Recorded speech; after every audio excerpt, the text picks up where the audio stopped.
Just 5 minutes to go now until we get underway with racing here at World Rowing Cup 3 in Sabaudia. Esattamente 5 minuti per la partenza ufficiale, siamo live, siamo pronti per andare insieme a vivere questa terza prova di Coppa del Mondo. Well, we're starting with the lightweight small boats this morning, with the lightweight women's single first off, but lots of Italian interest today, hey Luca? Partiremo con il singolo pesi leggeri maschile, una delle gare che sta particolarmente a cuore all'Italia. Camilla diceva veramente molto bene. Partiremo con i leggeri per proseguire fino alle ore 12:05. So, Luca, what boat do you think the Italian home crowd should be looking out for today in today's programme of racing? Well, to be honest, it's a really good question, Camilla. Well, Italy is sort of using this World Cup 3 as a test event, and they are trying to test a lot of different combinations. So will be really interesting sort of watching Italian cross racing. They change quite a bit. Men's form, men's pair, women's double. Like there are some nice testing going on here. Yeah, and great to be back in Sabaudia. Like we say, it's been 43 years since there's been an international event here. How do you think the Italian rowers feel about racing somewhere here like Sabaudia? Well, for sure, it's one of their dream. I was talking to a lot of different athletes during the last few days, and they are really happy because they train most of the year here in Sabaudia, and they decided to train for Tokyo here in Sabaudia because of the salty water and all of the natural characteristics that are making this sort of lake close to Tokyo, and so they are going to complete their preparations here, and they are really happy to race on a course that they normally use for training. They know the course pretty well. That's such a good point. I hadn't even thought about our sort of proximity to the sea here. We're right on the coast.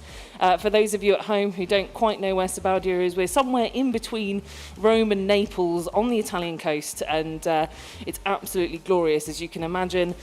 We've got a tiny breeze coming across the course. I mean, as the conditions sort of, change over the weekend, is there anything particularly characteristic about this course, Luca, that people should be looking out for? There will be a bit of wind, especially in the afternoon, but it's a wind for all the competitors, so it's a really fair course, honestly, and again, is protected thanks to all this nature. It's a wonderful place. We were saying that before. Of course, some sort of spectators can't really see what the scenery is, but I'm sure with images and TV coverage during the next few days, they'll be able to get a feeling of how good is Sabaudia, but the condition will be exactly as they are. Maybe a bit too warm, to be honest. Yeah, we were just saying actually earlier on this morning, it's so nice to be at a World Cup that's warm and sunny. It's definitely the first of the series where we've kind of felt a little bit hot under the collar. But no, the conditions are great. We are about to line up on the start line for our first race of this regatta, which is the women's lightweight single sculls test race. This is a test race, so it's not a race for lanes. It is purely just to see these six scullers go up against one another. It is for them just to kind of get a race under their belts before the final. And we'll be taking you through the runners and riders for that in just a moment's time.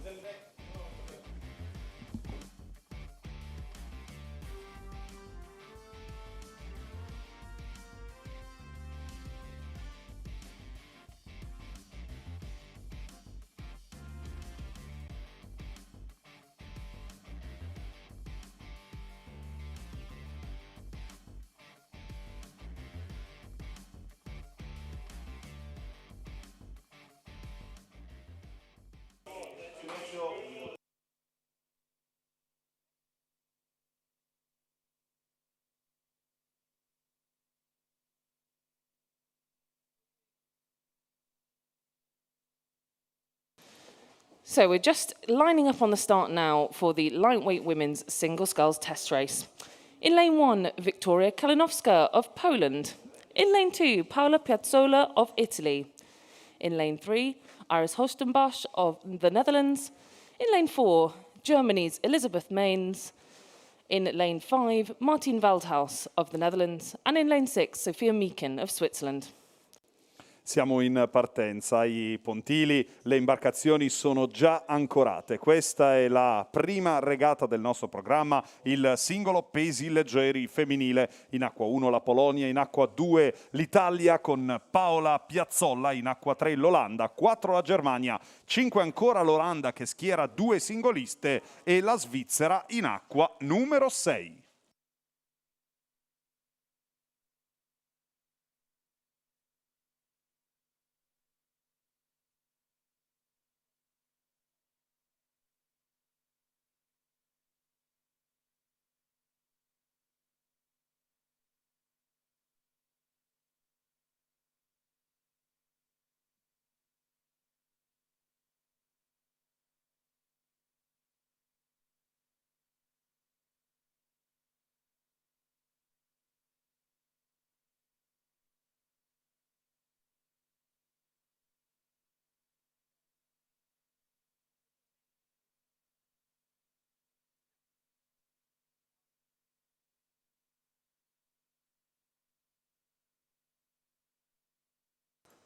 So we're just a little bit delayed here with this first race of the day. It will be getting underway in just a moment's time as we wait for these lightweight women's single sculls to get themselves under starting orders.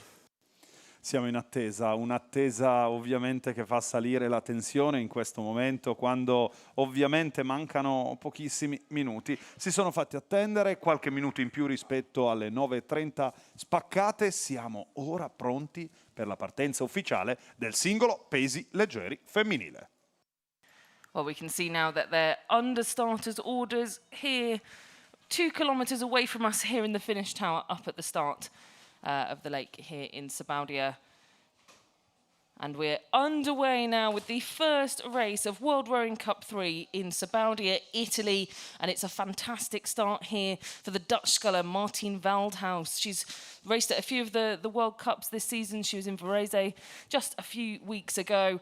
And I think that experience just getting her out of the blocks. She's up at rate 40, powering her way through these first 200 metres. But it's actually, in fact, the Italian Paola Piazzolla. The home fans will love to see this Luca, who's now moving into the lead in these early stages of the race.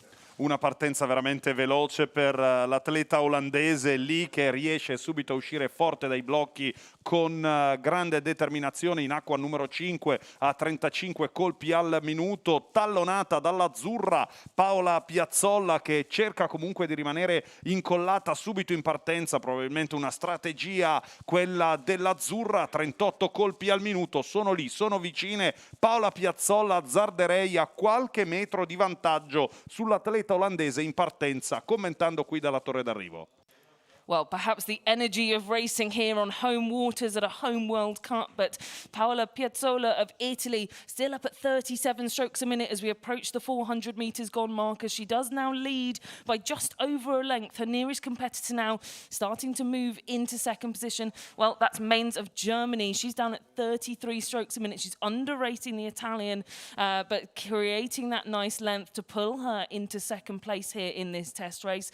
We're used to seeing Katrine Thoma here for Germany in the lightweight single scull, so a new name to watch out for in the lightweight scene for Germany as she stays in second position. But actually, no, a small move here approaching the 500 from a name that we're very familiar with here in these lightweight women's single sculls. Sophia Meekin of Switzerland. She didn't have the best regatta at World Cup 2 back in Lucerne a couple of weeks ago, but she's looking to put that right here in this test race as she now moves into second position through the 500.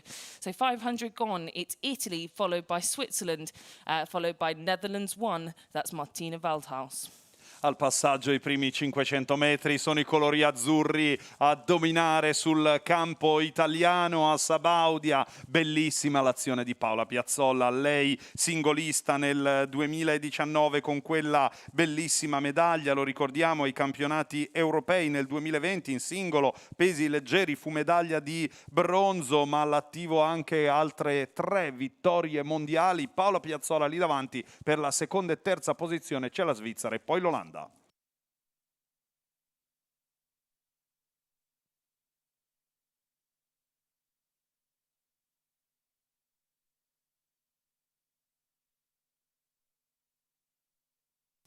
So we're moving through towards 800 meters gone here on this beautiful lake, and these scullers will really be enjoying this, and they'll be coming into sight of our commentators now, Tim Van Vliet and Giuseppe Antonucci, who are out there on the 1,000-meter marker. Tim, can you see these scullers coming towards you? Yes, Camilla, it's been absolutely marvelous sitting here at the halfway mark. It's beautiful here at Sabaudia. We have the mountains in the distance. We have a lovely sunshine here on the lake. There is very little in the way of wind. It's almost perfectly flat, a slight ripple on the water, but other than that, it's absolutely marvelous sitting here in the sunshine. We can see this test race of the lightweight women's sculls approaching the 1,000-meter mark, and it's been a great first kilometer for the local favorite Piazzolla. Italy won. She's out in front of the rest of the field. She has over a length of clear. She's over a length clear of the rest of the field, but the strong showing of Sophia Meekin from Switzerland in second position. She also looks very controlled and cool here in these searing conditions, because temperatures are rising steadily. We are looking at 25, 26 degrees by the end of this morning session. But following her closely is Martine Veldhuis from the Netherlands, the 2020 European champion from the Netherlands. She's in third position, half a length back. And you can see all these athletes. They have raced 1,000 meters, but I think they are just having a row over for the last part of this race, because first, second and third are settled in this test race. Buongiorno Sabaudia, sono Peppe Antonucci, che siamo qui al passaggio dei 1.000 metri, ormai siamo oltre, diciamo, i 1.000 metri, con colore azzurro in grande evidenza. Paola Piazzolla, che ha dalle prime battute intrapreso quantomeno, diciamo, la testa di questa gara e prosegue nella gestire man mano ormai un passo ideale per gestire quel vantaggio acquisito già dalle prime battute. Saremo in attesa, diciamo, di vedere nell'ultimo passaggio. A voi quantomeno una giornata eccellente, con un lago che offre veramente una bellissima giornata da intravedere nel nostro programma nel proseguo della prima giornata riservate alle qualificazioni. Terza Coppa del Mondo qui a Sabaudia, grande festa per la nostra cittadina. So great conditions here with I think a little over 500 meters left to row, and a nice move from Sophia Meek from Switzerland. If my data is correct, she has taken over the lead of this test race in the third quarter of this race. Coming to you, Camilla, at the finish tower. Yes, thanks very much, Tim. And yeah, a nice little move there from Sophia Meekin, the gold medalist from the first World Cup of the season in Zagreb. We know that she's experienced, but she'd have been disappointed with the 11th place that she recorded at the second World Cup in Lucerne. She's looking to put that right, and I'm sure that she's been going through some changes with her coach, Bill Lucas. And as they approach this final sprinting stage here, it is Sophia Meekin of Switzerland that leads the way. She's the fastest moving boat on the course at the moment, but that is being matched by another experienced sculler in this field, Martine Veldhuis of the Netherlands, now starting to pull ahead of the local favourite, Paola Piazzolla, who sits in third. Si fa veramente interessante in quest'ultima frazione, sono gli ultimi 400 metri di gara. Dalla torre d'arrivo si infiamma il campo di regata, perché se al comando nei primi 1.000 metri abbiamo visto lì davanti Paola Piazzolla, in quest'ultima frazione diventa internazionale la scena, con Svizzera e Olanda a prendersi a sportellate per riuscire a mantenere la testa del gruppo. E Paola Piazzolla è terza in questo momento negli ultimi 250 metri, ma là all'esterno ancora Svizzera Olanda per la prima e seconda posizione di questa gara. Well, regardless of the fact this is a test race, so there's no progression through here, nothing at stake. This is, as I say, simply to look at giving these athletes a race before the A final that will take place tomorrow. They all do seem to be taking the boat speed up into these final 100 meters or so. It's still Sophia Meekin of Switzerland. She's looking very controlled. She's at 30 strokes a minute. In fact, she's stepping it down now into these last 15 strokes. She's just keeping Veldhuis of the Netherlands, who sits that's just to her left, about a length or so back in second position. And it is going to be the Italian who just takes a quick look over her shoulder, Paola Piazzolla, who sits in third position ahead of the Polish sculler Wiktoria Kalinowska. And so over the line, it's going to be the final two strokes here to put Sophia Meekin of Switzerland ahead of Netherlands one, Martina Waldhaus. It's then going to be a short stop before the line there, actually, for Paola Piazzolla ahead of Poland. It's then going to be a finish for Netherlands 2 ahead of Germany. Sul traguardo quindi la conferma, la vittoria della Svizzera, al secondo posto l'Olanda, terza Paola Piazzolla in maglia azzurra.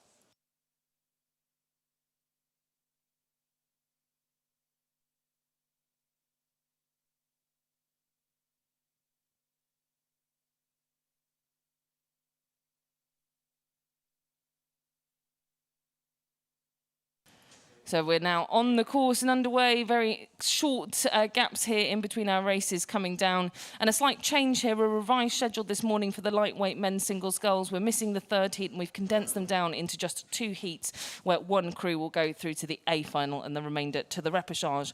In this first heat, we've got in lane 1, the Czech Republic, in lane 2, Hungary 1, in lane 3, Slovenia, in lane 4, Poland, in lane 5, Switzerland, and in lane 6, Sweden.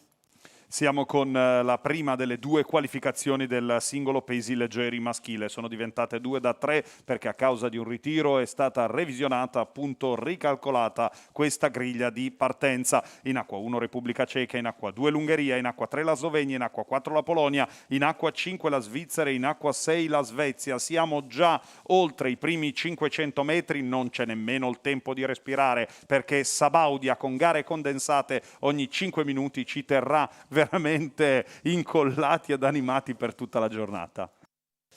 Well, they're about to pass through 500 metres gone, and it's a very familiar name for Hungary that will pass through that timing marker first. That's Peter Galambos of Hungary, the 34-year-old double European champion from 2019 and 2020, respectively, commanding this field as it stands at the moment. In second place, it's very close between the Slovenian Rajko Havat and Jonas Friedrich of the Czech Republic. They sort of sit either side of the Hungarian, creating a Peter Galambos sandwich as they come into 700 metres gone. And those three clear water ahead of the rest of the field. Best of the rest at the moment, Switzerland sit in 4th ahead of Sweden and Poland. But a very commanding scull here, it sounds like, for Peter Galambos, Tim. The reigning European champion. That's what we expect him to do in this first heat, and just 1, 2 and 3 going through to the AB semi-final directly. The rest will have to contend a repechage, and it's early days because they haven't even passed the 800-meter mark yet. And Peter Galambos well clear of the rest of the field, and he looks very dynamic doing so. He's rating of 35 strokes a minute, so that's a very nice upbeat, fresh rate of striking coming off him. But the highest rate of striking is actually from the Slovenian Hrvat Rajko. He's up at 40 strokes a minute, so not even halfway gone and already at 40 strokes a minute. But he's trying to attack the lead of Peter Galambos as he approached the halfway mark. Still a length back, and then a length back from the Slovenian. We have the sculler from the Czech Republic, Jonas Friedrich. He was currently in 3rd, but pressure is coming from the sculler from Switzerland, currently in 4th, or may just take 3rd position. Yes, I think just thereabouts. It's 3rd place for Jan Schröbler from Switzerland, and Jonas Friedrich dropping back, but still in contention is Ahmet Rapi from Sweden, looking very controlled at just 35 strokes a minute.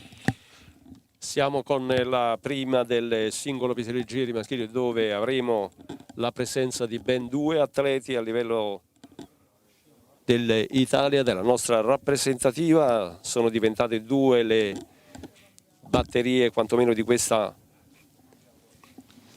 eliminatoria del singolo pesi leggeri. Vediamo nella prima al passaggio Slovenia con Ungheria che si danno battaglia all'altezza degli ultimi 750 metri, ma la Slovenia in attacco sull'Ungheria alla ricerca di porsi per il passaggio nella semifinale. As my co-commentator said, just 1, 2 and 3 through to the AB semi-final, and it's still Peter Galambos from Hungary in the lead. But will his lead be eaten up by the Slovenian sculler right beside him from Rajko Harvat, still rating 40 strokes a minute at this stage of the race? I think he's done so for pretty much the entire course. But how does it look from your place, Camilla?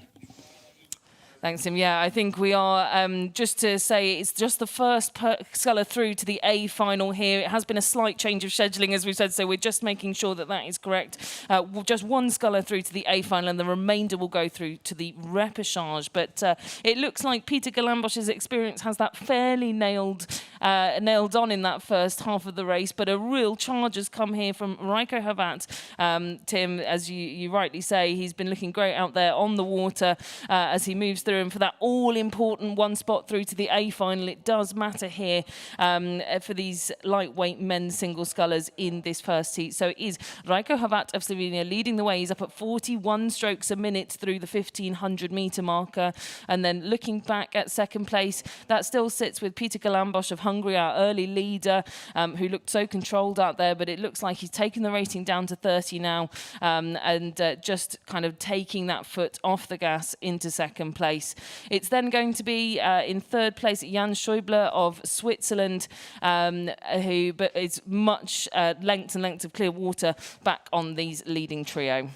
Stiamo entrando negli ultimi 250 metri e qui dalla torre d'arrivo è un canottaggio che ci piace, sono solo qualificazioni ma di fatto il livello è già veramente altissimo. Il campione europeo in carica, il 34enne ungherese, cerca ancora lì di andare ovviamente a rimanere incollato, ma è stata una scelta strategica perché, come vi accennavamo anche in inglese poco fa, abbiamo la Slovenia oramai proiettata in chiusura, ancora solo il primo per la promozione e l'accesso in finale, gli altri ai recuperi, oramai la gara è già scritta.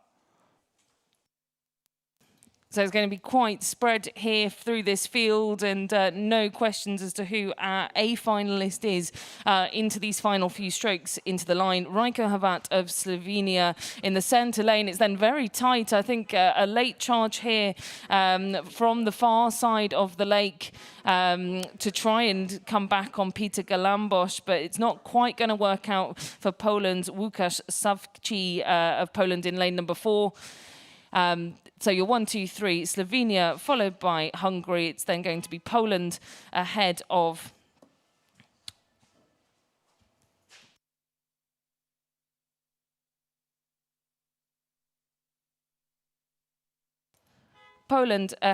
Sweden. So that's Sweden's Ahmet Rapi in lane number 6. That late charge there from him all the way through to the line. Is then going to be the Czech Republic ahead of Poland. Un arrivo che ha di fatto messo il suggello, la firma proprio della Slovenia per il passaggio del turno, quindi la vittoria che è andata allo sloveno, secondo per tutto il percorso, e poi con il cambio di passo durante questo arrivo per seconda e terza posizione Ungheria e Svizzera.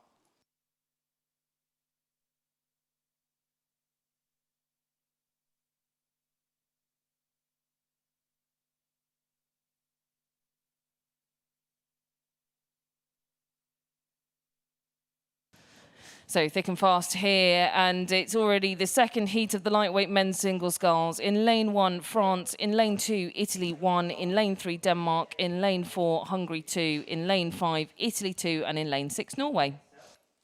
Seconda qualificazione singolo pesi leggeri maschile, batte il cuore per gli azzurri, Francia in acqua 1, in acqua 2 Nils Torre, per l'Italia in acqua 3 la Danimarca, in acqua 4 l'Ungheria, in acqua 5 un altro azzurro, Martino Goretti, in acqua 6 la Norvegia. Well, I heard the name there, Martino Goretti, an absolute legend of this category in the lightweight men's single sculls. The reigning world champion, Tim, how's he looking out there? He's looking fabulous here on home water, Camilla. He's well ahead of Niels Torre in second position. There is actually a length and a half of clear water between the two Italian scullers. And on the far side still we have the sculler from France, Hugo Bury, who is actually in second position. Niels Torre all the way back in third position. He looks to be taking it a bit more easy in this heat. But yeah, great racing from all the crews. Also we have the sculler from Norway looking very good here in the second heat, but out in front it is Martino Goretti for Italy.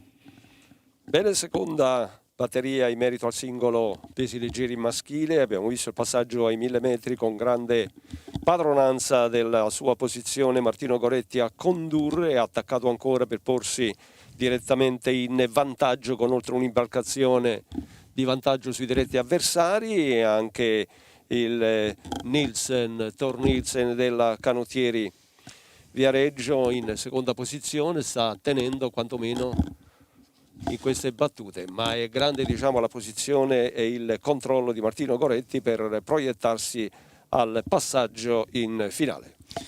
So Martino Goretti leading this field and stamping his authority on this second heat of the lightweight men's singles. He looks very good, and he's really tapping it along at 32 strokes a minute, but he's well clear of the rest of the field at the 1,000-meter mark. The second placed Hugo Bury from France was already almost 5 seconds back, and it was almost 10 seconds to the third place sculler from Norway, Chum, with the other Italian sculler Niels Torre in fourth position, also 10 seconds back. So it looks good for Martino Goretti as he comes into the Red Bull area, or perhaps just 500 meters to go. And back to you, Camilla. Thanks very much, Tim. Yes, a great matchup here for the Italians, actually. And with only one through to the A final, Martino Goretti looking great out there, as he always does in lane number 5. He's down at 32 strokes a minute as he approaches the final 400 meters. And it's the Norwegian Asgeir Tjom that came through 500 meters to go in second place. But second place, not good enough to get you contesting that guaranteed spot in the A final that will take place tomorrow. In the third, well, it was then Hugo Bury of France, the under-23 silver medalist from this category, just tapping it along in the pack here alongside the other Italian who performed so well in Lucerne, Niels Torre of Italy. And yeah, two great lightweight scullers here for the home fans to watch. Batte forte il cuore azzurro, è la prima imbarcazione italiana a solcare le acque di Sabaudia lì davanti a fare l'andatura. Martino Goretti, classe 1985, l'Evergreen come spesso viene chiamato qui in Italia, lui che ha vinto il primo campionato del mondo nel 2003 in 4 senza. Tra l'altro, tra le curiosità, uno dei suoi compagni oggi è sindaco di Mandello del Lario. Lui che continua la corsa verso il traguardo, Martino Goretti, e il resto niente, così proiettato lì davanti Goretti, pronto a conquistare questa qualificazione. Well, I bet Goretti is absolutely relishing being out there on the pan-flat water here in Sabaudia. A home World Cup and a great win this is going to be as he crosses the line in that only spot through to the A final in first position.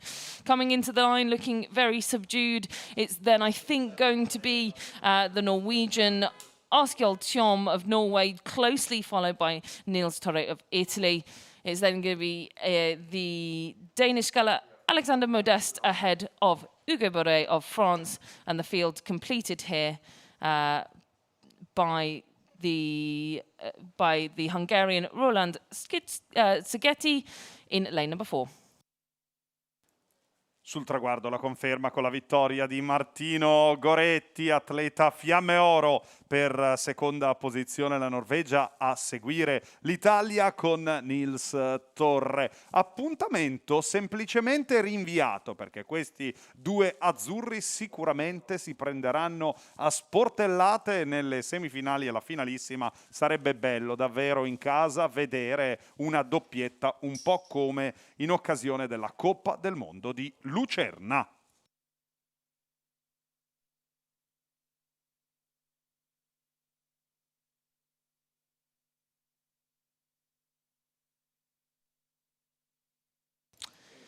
So we're underway with the test race for the lightweight men's pair. They're already through the 1,000 metres. Italy 1 in 1, Hungary in 2, Italy 2 in 3. Tim, a 3-boat race here in this test race. Yeah, it looks good for that crew, Italy 2 in lane number 3 from where I'm sitting, Camilla. It's a very strong, very powerful rhythm from these lightweight men's pairs. It looks very machine-like from the slightly elder crew, Italy 2, well out in the lead by a length, and then followed by the Hungarian pair, which we have seen in a previous World Cups in 2nd position, and then followed by the very young Italian pair, so Italy 2 in 3rd position. But it's just a test race, but it's great to see these crews racing here on Lake Sabaudia.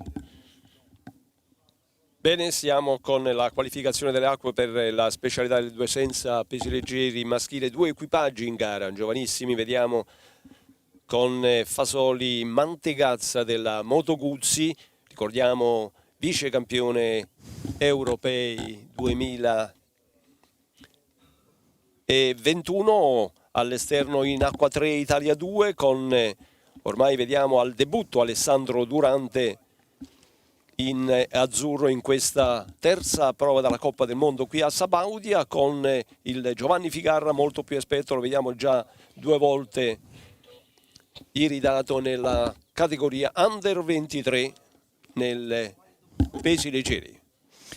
So they're coming towards you, Camilla, the great Italian pride racing here on home water in Sabaudia as these 3 crews come to the finishing area and into the Red Boys. Yeah, and as you say, it's interesting to see the tactics here in these test races, especially in the final sprinting stages when there's only 3 crews.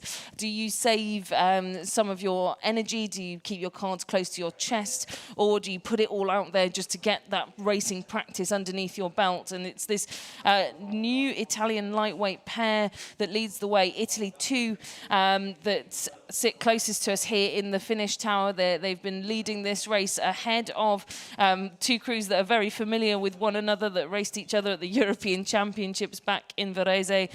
It was actually the Hungarians that came out on top in that instance, and that's what they're doing here against their old foes from Italy 1. And these 3 crews come through in that order towards the last 200 metres. Italy 2, followed by Hungary, followed by Italy 1. Siamo a 150 metri dal traguardo, batte forte il cuore azzurro, ma consentitemi di dire che batte forte il cuore in Sicilia con Alessandro Durante e Giovanni Ficarra, questa nuova combinazione leggera che riesce a dare filo da torcere ai campioni d'Europa in carica dell'Ungheria. Bellissima la proiezione sul traguardo, gli azzurri e l'Ungheria.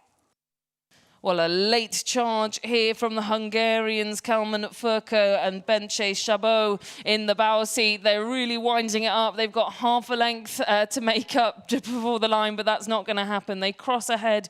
The Italians in first place ahead of Hungary. It's then going to be Italy 1, that young combination, the 20-year-old Simone Mazzagaza and Simone Fasoli that finish in 3rd place in this test race. Solo una gara delle acque, ma che di fatto dà già un ottimo segnale verso il futuro. Vittoria di Alessandro Durante e Giovanni Ficarra sull'Ungheria, terzi gli azzurri Simone Fasoli e Simone Mantegazza. Well, from the small boats to the big boats now, we're already through the halfway marker here with the lightweight women's quadruple sculls with Italy in 1 and the Netherlands in 2, Tim.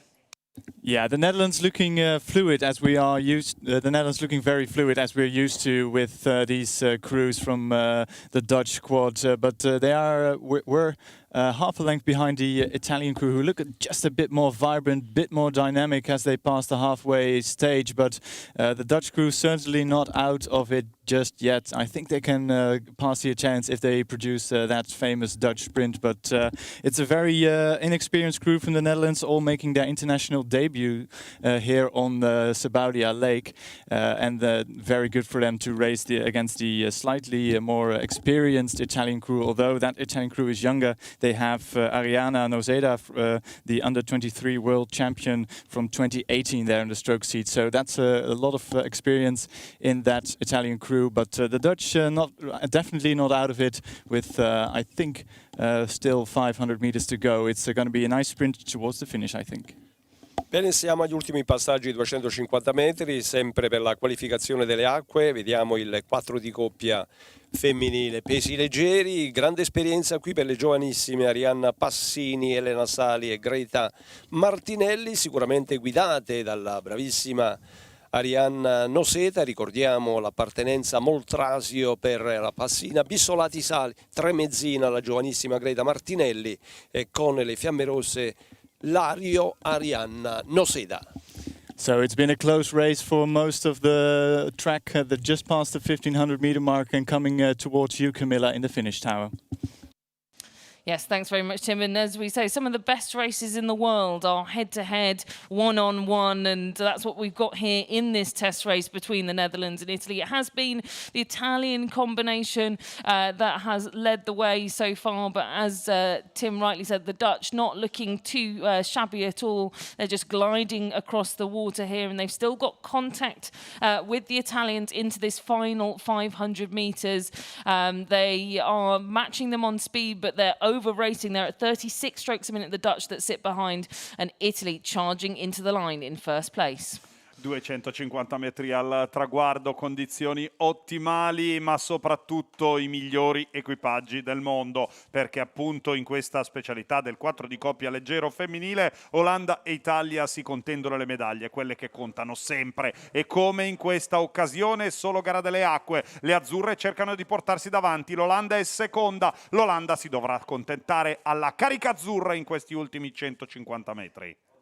They look so well drilled, this Italian quad out in front. The great stern pairing here of Martinelli and Noseda, gold at the under-23 World Championships back in 2019 in this boat category. And you can certainly see it's very well drilled across the line. It's going to be 3/4 of a length for Italy as they cross ahead of the Netherlands in this lightweight women's quadruple scull test race. Vittoria dell'Italia, al secondo posto l'Olanda in questa gara di qualificazione, gara delle acque per il 4 di coppia leggero femminile.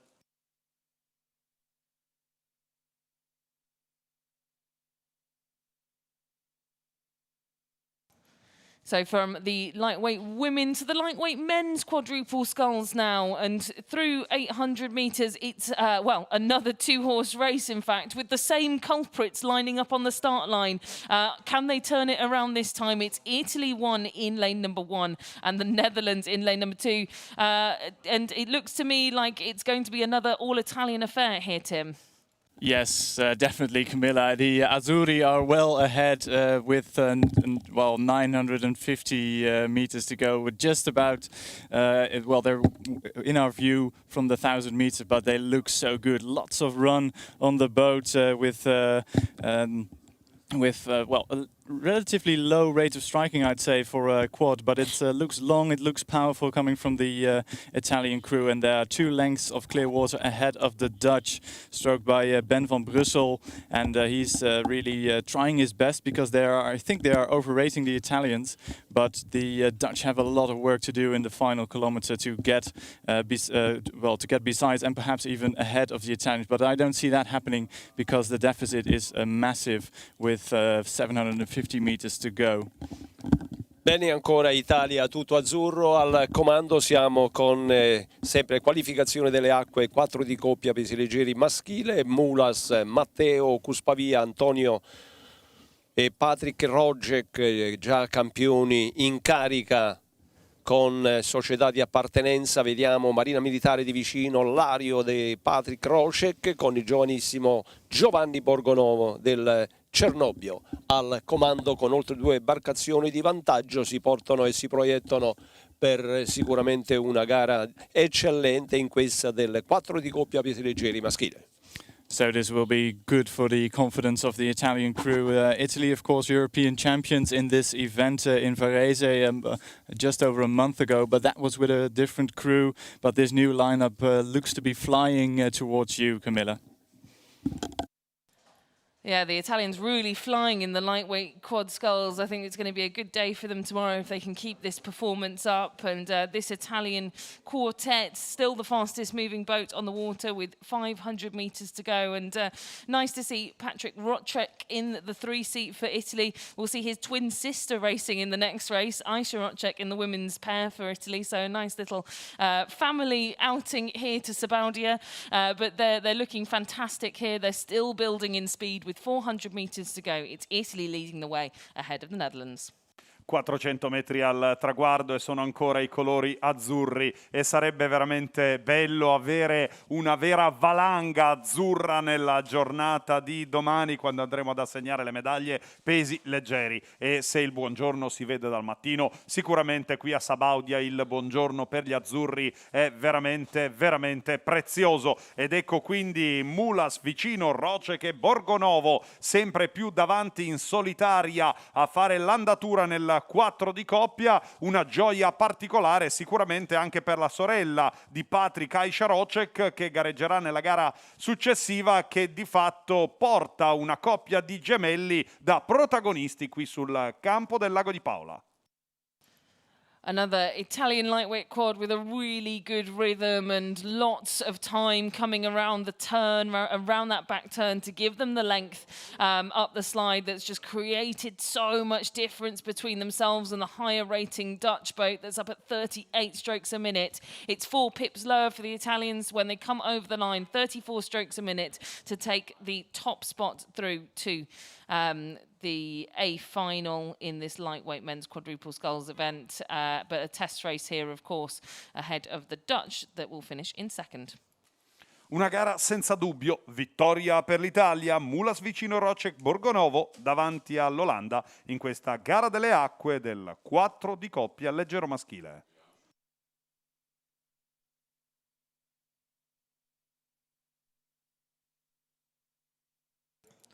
Well, we're underway with the women's pairs test race. So another test race here between 6 crews before all will progress through to the A final. In lane 1, Italy 1. In lane 2, Great Britain 2. In lane 3, Croatia. In lane 4, Denmark. In lane 5, Great Britain 1. And in lane 6, the Czech Republic.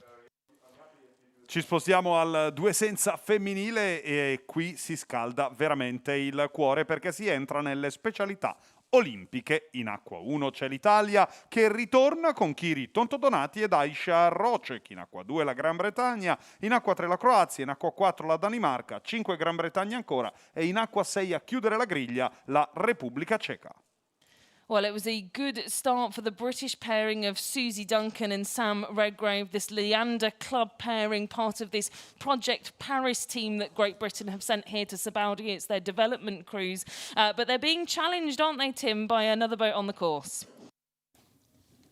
Yes, Camilla, they are coming towards us now, and it's been a good first kilometre for the second crew from Great Britain with Redgrave and Deer. But there is also another crew from Great Britain coming towards the front of the field, as is the newly qualified crew from Denmark with Fie Udby Eriksson in the stroke seat and Hedvig Rasmussen there in the bow seats, coming to the front of the race with they're just about to cross the 1,000 meters.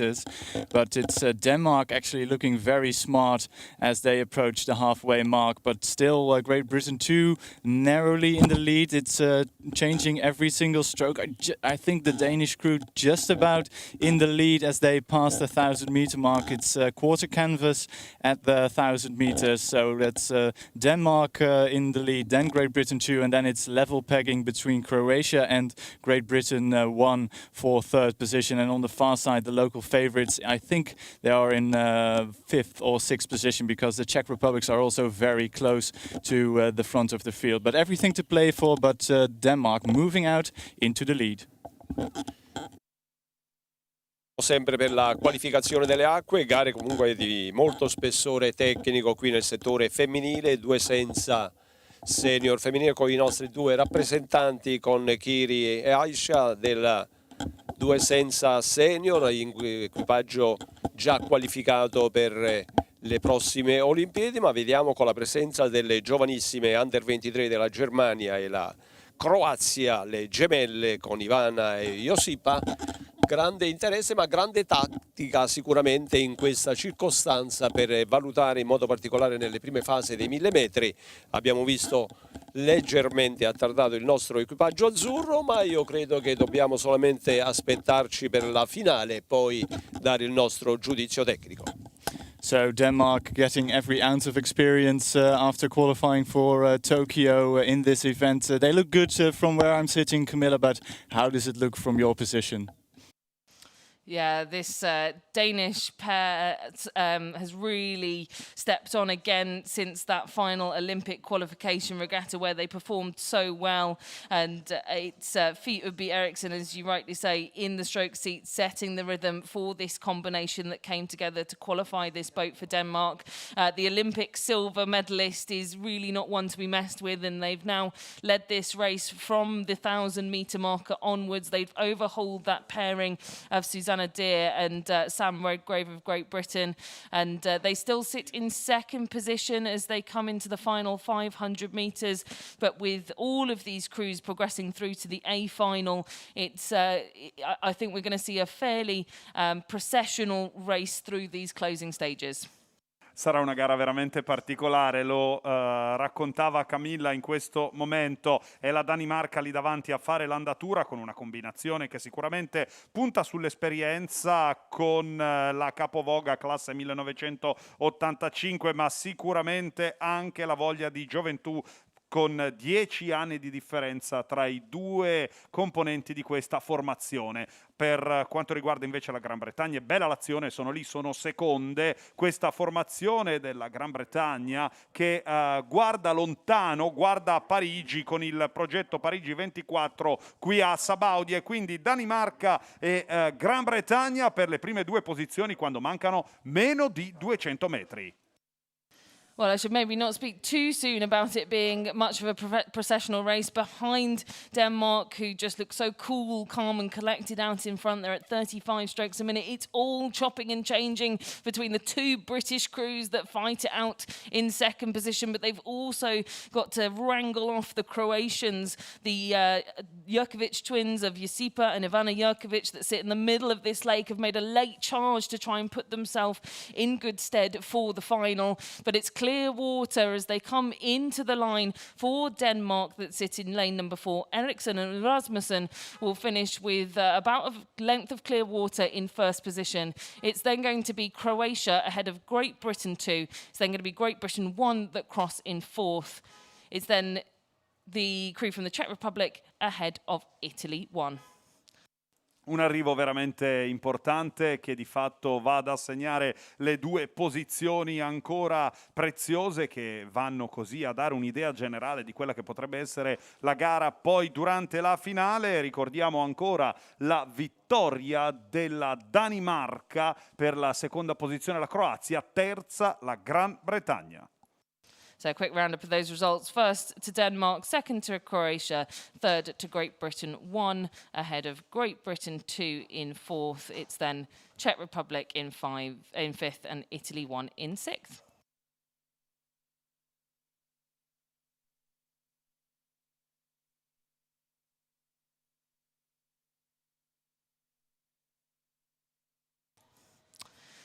Through the halfway point here for this men's pair first heat. The first two to go through to the A final here. In lane 1, France 1. In lane 2, Great Britain 1. In lane 3, Croatia 2. In lane 4, France 2. And in lane 5, Italy 1. How's it looking when it comes past you, Tim? It's looking good for Great Britain, Camilla. It's that new combination of Douwe de Graaf and Calvin Tarksey in the bow seat.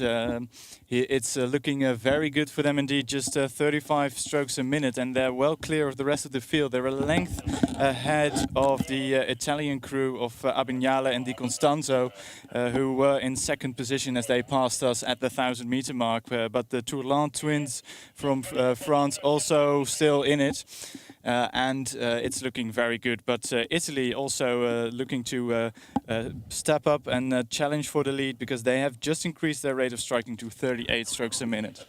Bene, grazie. Siamo con la prima del due senza maschile senior e vediamo Anche qui grande tattica, al passaggio ai 1000 metri il nostro equipaggio azzurro ha sferrato un attacco per proiettarsi quantomeno a condurre. Vediamo Giovanni Abbagnale della Marina Militare, Marco Di Costanzo delle Fiamme Oro, imbarcazione che si riproduce ancora, la ricordiamo, bronzo a Rio.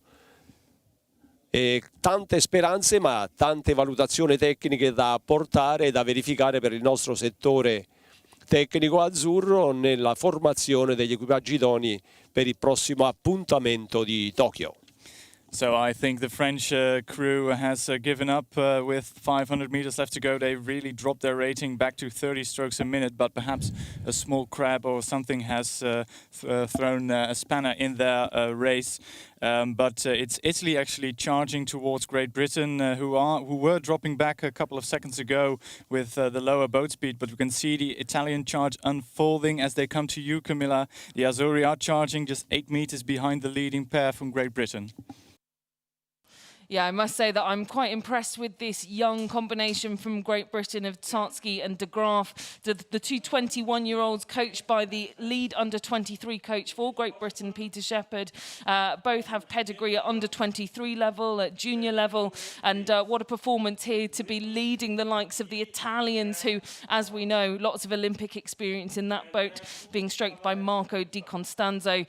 They sit in second place and are closing in on the British in these final stages, but with 2 spots through to the A final, I think they're putting some distance between themselves and the rest of the field. Siamo oramai in chiusura, guardate che spettacolo, la Gran Bretagna lì che cerca ancora di andare a volare verso il traguardo con questo equipaggio giovanissimo, 21 anni di età, ma l'Italia non ci sta, ritornano insieme Giovanni Abbagnale, Marco Di Costanzo, coppia che vince, non si cambia, ed ecco qui che riviviamo le emozioni di Rio, lì davanti gli azzurri, poi Gran Bretagna per la seconda posizione. It is indeed these two crews, and Italy has now rowed through to take the lead in this first heat of the men's pair. It's going to be a length for them as they come into the line. Just the tiniest bit of overlap back to Great Britain in second. It's then going to be a fight to the line here for Croatia too. That second pairing from Croatia ahead of France. And then a vast amount of clear water back to the final pair. That's the second boat from France, France 1. The Toulon twins of France, Guillaume and Thibaud, that just cruise over the line at 23 strokes per minute. Sul traguardo abbiamo la conferma, vittoria degli azzurri, Giovanni Abbagnale, Marco Di Costanzo, una gara in rimonta sulla Gran Bretagna seconda, terzo posto per la Croazia, l'equipaggio B.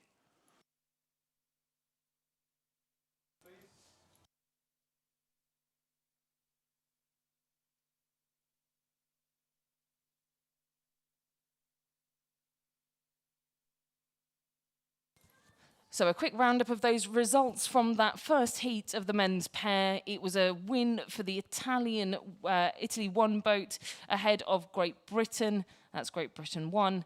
It's then third place for Croatia 2 ahead of France 2 in fourth, and then fifth place for France 1.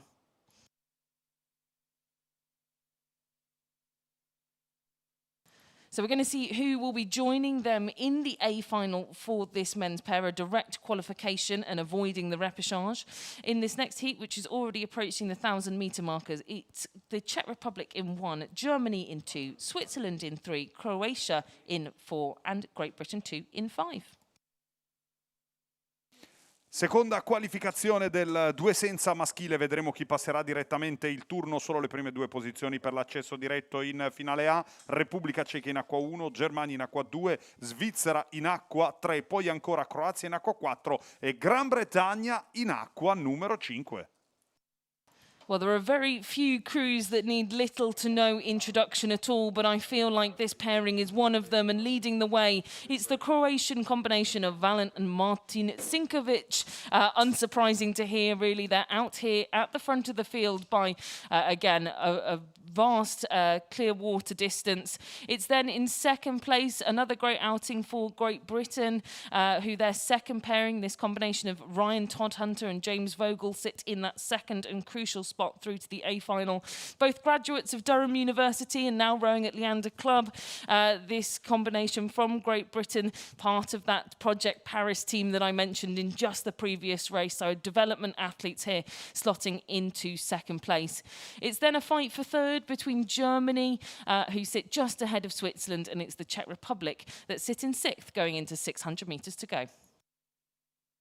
Ci avviciniamo sempre di più al passaggio, ci avviciniamo al centro del percorso e lì davanti a fare l'andatura non poteva che essere la coppia croata, i fratelli Sinkovic, Martin e Valent. Un anno di differenza per questi due ragazzi che dopo aver conquistato, lo ricordiamo sempre, la vittoria in doppio, ora cercano il successo in due senza per la seconda e terza posizione. Invece mi piace ricordare ancora la Gran Bretagna lì in acqua 5 con quel progetto Parigi 2024 che continua ovviamente a far parlare anche noi. Quinto ore d'arrivo per la terza posizione al passaggio ai 1500 abbiamo la Germania in acqua numero 2.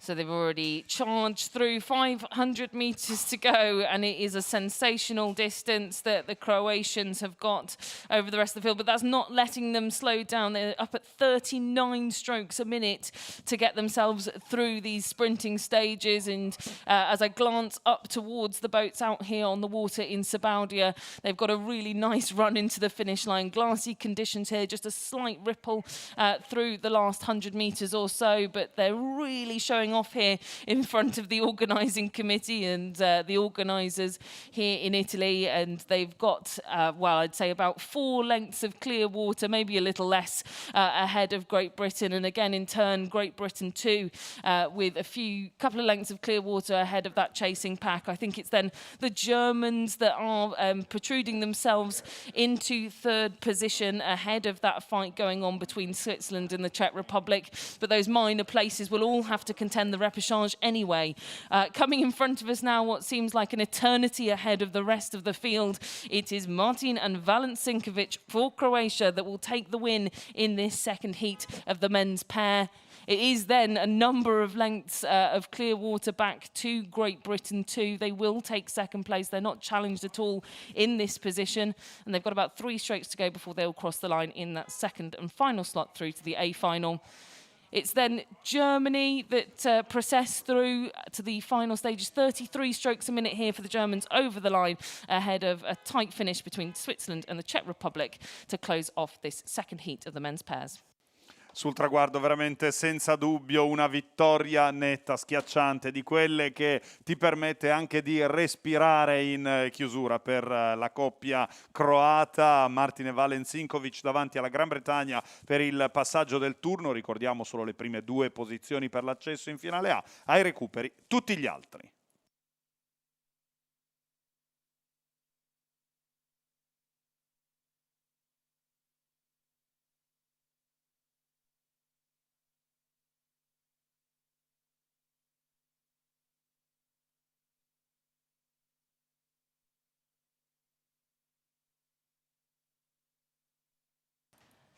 So confirmation there of our 2 crews going through to the A final of the men's pair directly. That was Croatia 1 and Great Britain 2.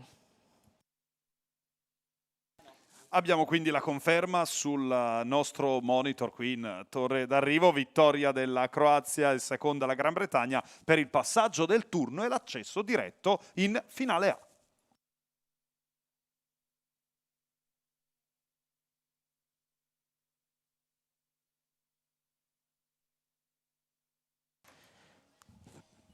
So we're approaching the first half of this race, already underway and gone for these women's double sculls that are on the course right now. In lane 1, Germany 1. In lane 2, Italy 1. In lane 3, Italy 2. And in lane 4, Germany 2. Una di quelle gare che non ti aspetteresti mai, una di quelle gare che però potrebbe cambiare le sorti verso Tokyo. Stiamo parlando del doppio femminile, Germania in acqua 1, Italia in acqua 2, Italia in acqua 3, Germania ancora in acqua 4, quindi 2 nazioni che stanno facendo un sacco di esperimenti. Well, certainly, if I ever saw a field that looked like it was testing internally for Tokyo, this is certainly it. In the middle of the field, I do know, due to my co-commentator here's fantastic knowledge of the Italian team, that this is an internal test here for these two double sculls that are pitching themselves against one another for those Tokyo seats. And it is very close at the moment. It is the second Italian crew that sit in second place, but both of these crews being overhauled currently by Germany. Germany with the lead here, with Leonie Menzel in the stroke seat, with the familiar Anna-Katrin Thiele in the bow seat. A very powerful combination indeed as they pace away in first position here. It's 1 through to the A final in this first heat of the women's double sculls, and it's looking fairly good for Germany so far, but a great race here for Italy too, that sits in second position.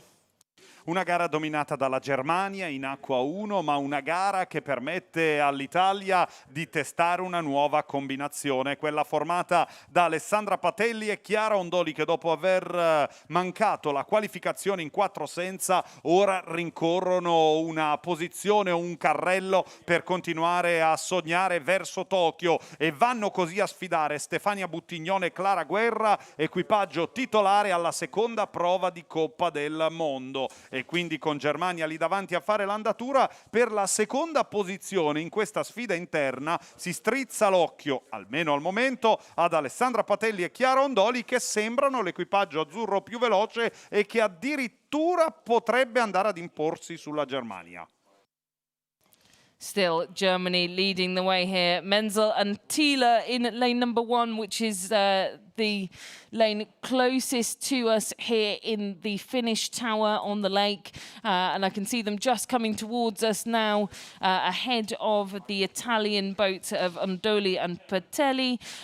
These two crews in the Century Lake for Italy, as we've already mentioned, doing a little bit of testing. And it was Clara Guerra and Stefania Buttignon that have been in this combination more regularly throughout this season.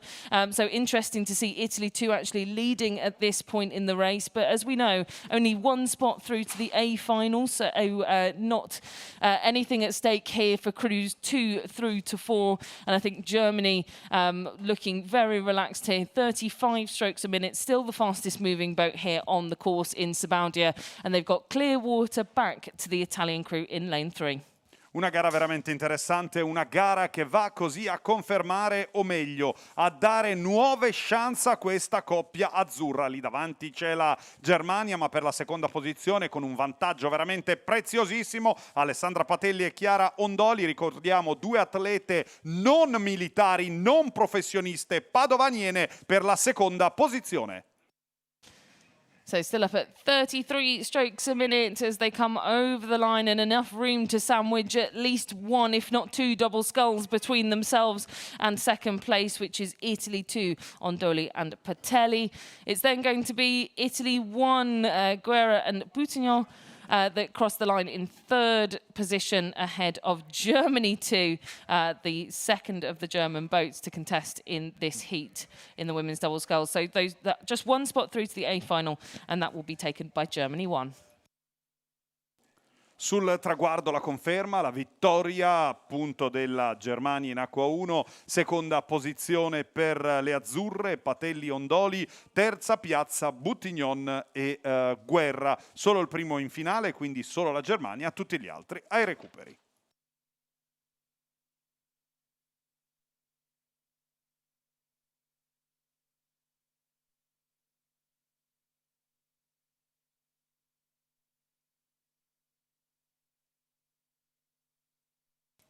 So we're going to see who will be joining Germany directly through to the A final and avoiding the repechage here in this women's double sculls event.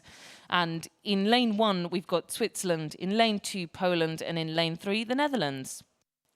Vedremo chi andrà a raggiungere la Germania, perché ricordiamo che solo il primo viene promosso direttamente in finale. In questa sfida solo 3 equipaggi, in acqua 1 la Svizzera, in acqua 2 la Polonia e in acqua 3 l'Olanda.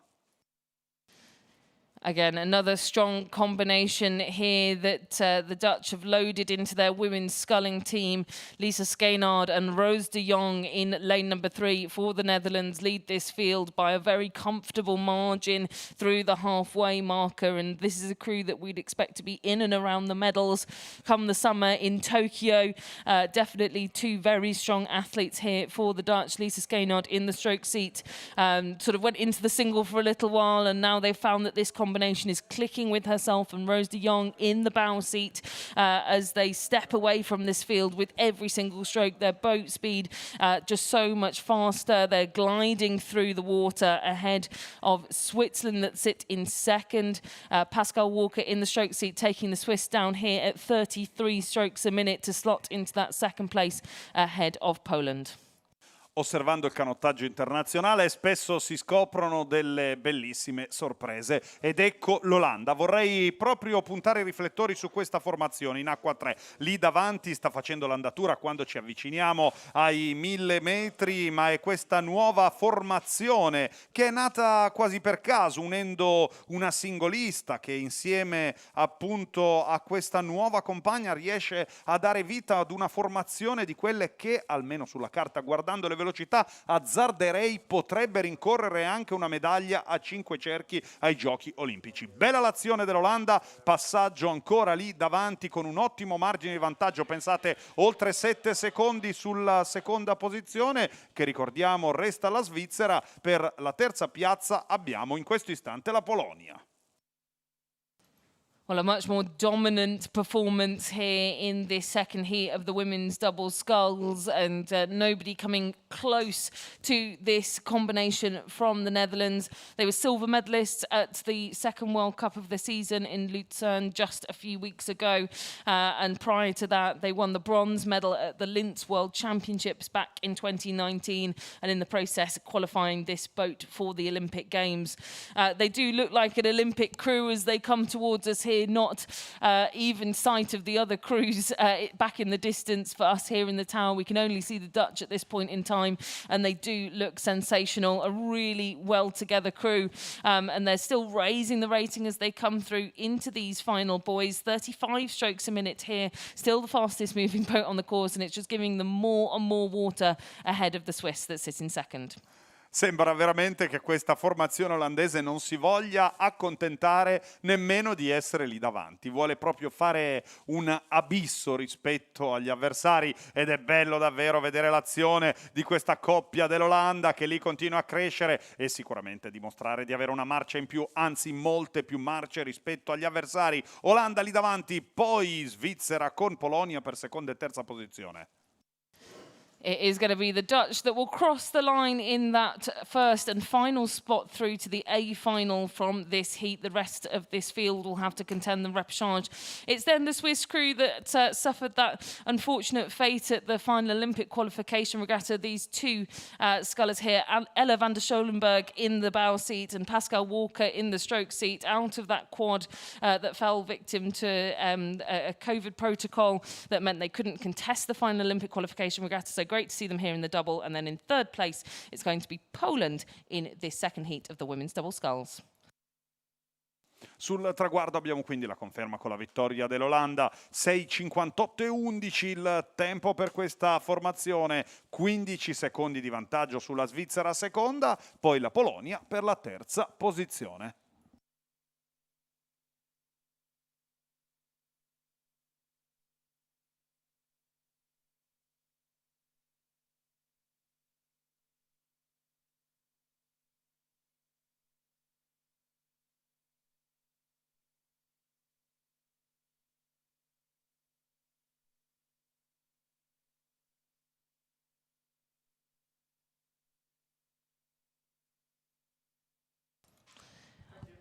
On to the first heat of the men's double sculls now. So from women's double sculls to men's double sculls. In lane 1, Switzerland. In lane 2, Finland. In lane 3, the Netherlands.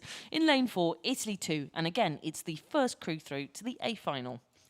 Dal settore femminile a quello maschile siamo con il doppio maschile, un'ora di gare archiviate, sono le 10:30 in punto, Svizzera in acqua 1, Finlandia in acqua 2, Olanda in acqua 3 e l'Italia in acqua 4. So they are already through halfway, and it was a great start for Switzerland's Roman Rosli and Barnaby de Lars. They're up here at 37 strokes a minute. They're over-racing the field by at least 2 strokes a minute, but it's working for them. I know that this Swiss combination throughout the second World Cup really worked on starting hard and trying to carry that through, and that's exactly what they've done here in this heat. And with only one spot through to the A final, important to pin your marker to the post, and they're out here in the lead ahead of the Netherlands that sit in second position. Not the usual combination that we see here for the Dutch, a different lineup than what we're usually used to, but performing well nonetheless in second place. Una di quelle regate che vuoi sicuramente vincere, perché solo la prima posizione garantisce il passaggio del turno, e della Svizzera lì davanti a fare l'andatura con una formazione che sempre riconfermata dimostra solidità, ma soprattutto la voglia di continuare in solitaria verso il grande sogno chiamato Tokyo. Per seconda e terza posizione invece ci sono due formazioni che in realtà sono un po' due esperimenti. L'Olanda che ha cambiato formazione, ma anche l'Italia con 2 under 23 che dal 4 di coppia under 23 dello scorso anno oggi si ritrovano in doppio dopo aver vinto il secondo meeting nazionale Gustavo Ferrio e Riccardo Mattana. Bene, quindi queste 3 formazioni, ricordiamo se la Svizzera è lì davanti a comandare, per seconda e terza posizione ci sono Olanda e Italia 2 con Ferrio e Mattana. Well, the Swiss still keeping their pace through that third quarter of the race, and as they enter the final quarter, I don't think we'll have to fend off a charge from this Dutch crew that sit in lane number 3.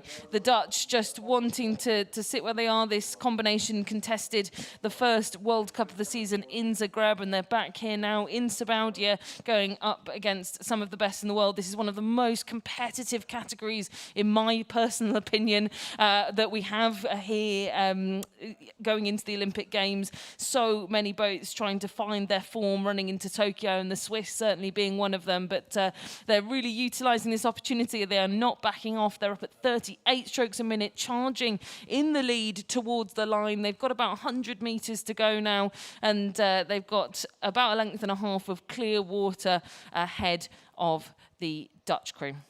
Svizzera lì davanti veramente senza indugio, per seconda e terza posizione non cambia nulla, Olanda e poi gli azzurri.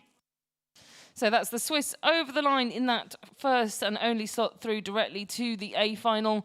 The Dutch stopping just shy of the line. They do crawl over ahead of Italy too, that take third place. It's then going to be the crew from Finland in lane number 2 that finish off this lineup in 4th position. They're not quite over the line yet, but they will be so in the next few seconds. Sul traguardo abbiamo quindi la conferma, una conferma preziosa per questa formazione della Svizzera, promossa direttamente in finale A e che quindi rivedremo domenica in occasione della finale per la conquista delle medaglie. Al secondo e terzo posto Olanda e Italia, che ritroveremo ai recuperi di questo pomeriggio.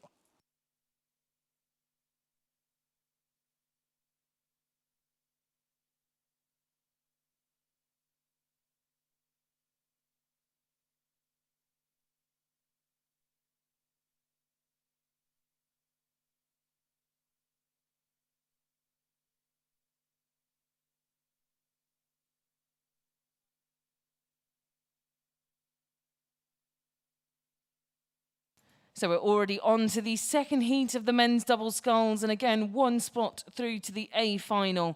It's Poland in lane 1, Great Britain in 2, and Italy 1 in lane number 3. Siamo con la seconda qualificazione sempre del doppio maschile. 3 equipaggi in gara per una sola posizione, quella che garantisce l'accesso in finale. Polonia in acqua 1, Gran Bretagna in acqua 2, Italia in acqua 3. So Tim, how is the middle part of this race developing? Fast, Camilla, definitely a fast middle 1,000 meters. We have a slight tailwind here at the halfway mark, and it's getting well. It's good for fast times because that Polish crew of Zitarski and Biskup, who are in the lead by several lengths, they crossed the halfway mark in a time of 3 minutes 1 second and 92 100ths of a second. So that's really quick if you consider the world best time is just shy of 6 minutes. So interesting to see what times this Polish crew is able to produce at the finishing line, but it looks very fast, looks very furious, and they are out in the lead and looking towards that A final.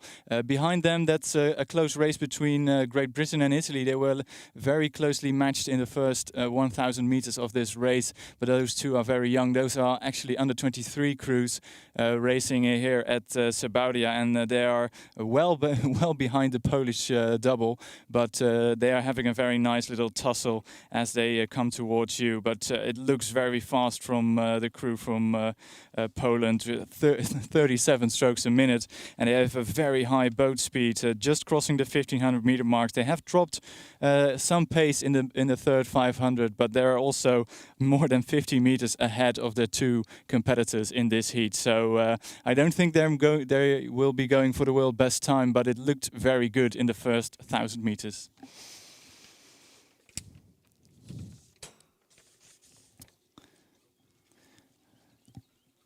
So back to you, Camilla, as they approach you almost into the Red Bull area. I think the Polish crew still maintaining a very high rate of striking, but of 36, 37 strokes a minute. But yeah, just 200 meters to go, and back to you in the finish tower.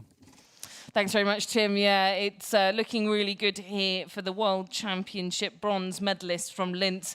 This Polish crew of Biskup and Zitarski have been slightly off medal pace in this very competitive event through the last through the last World Cup, but looking to put a marker here at World Cup 3 in Sabaudia. They've got a lot of clear water ahead of this tussle between Great Britain, a new crew here, a development crew of Rory Harris and Victor Kleshnev, both of Leander Club, and the Italians, and some real local interest in the bow seat of this Italian crew that sit neck and neck, if not just ahead of the British, and Matteo Sartori in the bow seat. His dad will be keeping a keen eye, the 5-time Olympian and president of the organising committee here in Sabaudia. I'm sure will be watching on as they come towards the line, but it's Poland in first ahead of Italy and Great Britain.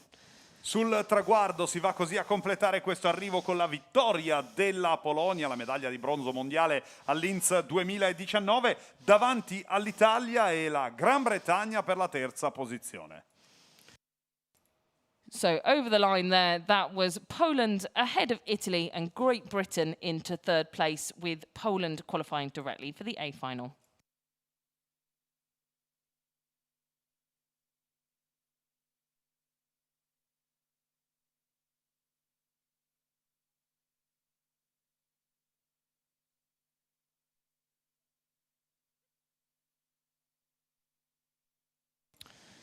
Onto some bigger boats now, and it's the test race for the Women's 4 event. In lane 1, the Netherlands. In lane 2, Denmark. In lane 3, Great Britain. In lane 4, Italy. And in lane 5, Poland. Ci spostiamo al 4 senza femminile, che ci permette di entrare nelle barche lunghe. Olanda in acqua 1, Danimarca in acqua 2, Gran Bretagna in acqua 3, in acqua 4 l'Italia, con una nuova formazione completamente diversa rispetto a quella che ha tentato la qualifica per Tokyo, e in acqua 5 la Polonia. Well, it's great to see the Dutch back out on the water, the gold medalists from the second World Cup in Lucerne, and they are leading the way towards you, Tim. Yeah, and as always, that Dutch crew looks so fluid, so smooth and composed. They raced in Lucerne 2 weeks back with a substitute, but now Ellen Hogewerf is back in the bow seat of that crew, and it looks very smooth. And they make the most of these tailwind conditions. Approaching the halfway mark, they have a length over the crew from Great Britain in lane number 2, and third position currently is for the Danish crew, who look very good and comfortable in third in the third position. Poland in fourth, and a new combination from Italy dropping off the back slightly, but out in front it's the orange deck from the Dutch crew out in front in the lead, followed closely by Great Britain, Denmark, Poland and Great Britain. Bene, siamo con la prima del 4 senza femminile, vediamo nuova formazione, giovanissime le nostre Silvia Terrazzi, Benedetta Faravelli, Laura Meriano e Giorgia Belacchi. Sicuramente una valutazione tecnica interessante, ma al passaggio ai 1000 metri vediamo passa con un leggero margine di svantaggio sulle dirette avversarie. Aspetteremo l'esito in chiusura, ma sicuramente una grande esperienza per le nostre giovanissime qui under 23 nella formazione azzurra. So coming into the last quarter, the Dutch still out in front, actually overrating Great Britain and Denmark with 37 strokes a minute, but they like that kind of racing, the Dutch crew. They always rate at the 37, 38 strokes a minute, and these tailwind conditions certainly conducive to slightly higher rates of striking in this race for the women's four. But that crew, the reigning European champions, out in front, almost 3 seconds in front of the rest of the field, followed closely by Great Britain, still in second, and Denmark in third. And the Polish crew is in fourth, and the local Azzurri still in fifth position. Back to you, Camilla. Yes, the Dutch just carrying that speed through. They're building and building, and in fact, they're creating more and more space between themselves and the British and the Danish crew that now sit neck and neck going into 500 metres to go. The Danish have been creeping up on Great Britain in second place, and in fact, I think they might get their bow balls out in front just as they come through into these closing stages. Indeed, it's now Denmark that sits in second over Great Britain in third, but still so close to call. They're matching on rates, they're matching on speed behind the Dutch European champions that I feel, as expected, performing extremely well in the lead of this test race. Una gara di quelle che ti fa emozionare. Siamo finalmente punta a punta con l'Olanda lì davanti a fare l'andatura, ma per la seconda e terza posizione vanno a lottare mettendoci il cuore Danimarca e Gran Bretagna, che punta a punta costruiscono la loro progressione verso il traguardo. L'Olanda è solitaria a fare l'andatura. So the Dutch still keeping it rhythmical and pacey. They're raising the rating ever so slightly up to 39 strokes a minute to show off in front of the grandstand, or the very lightly populated media stand here at the finish line in Sabaudia. They've got clear water back to the Danish crew that slots into second place, about a quarter of a length ahead of Great Britain. But again, this is just the test race. So again, they've got a final to look forward to on Sunday. Great Britain will go over in third ahead of Poland, that will finish in fourth. Surprising to see the Polish crew so far back. Such an experienced combination there ahead of Italy, that will finish in fourth place. Sul traguardo una pura ufficialità. Queste sono le formalità del traguardo, perché quando una vittoria è così netta veramente non c'è dubbio. Vittoria quindi per l'Olanda, seconda e terza posizione per Danimarca e Gran Bretagna. Vi ricordo ancora che, essendo una gara di test, non vengono assegnate o selezionate le imbarcazioni, che di conseguenza poi andranno a disputare la finalissima domenica per riuscire a rincorrere le medaglie.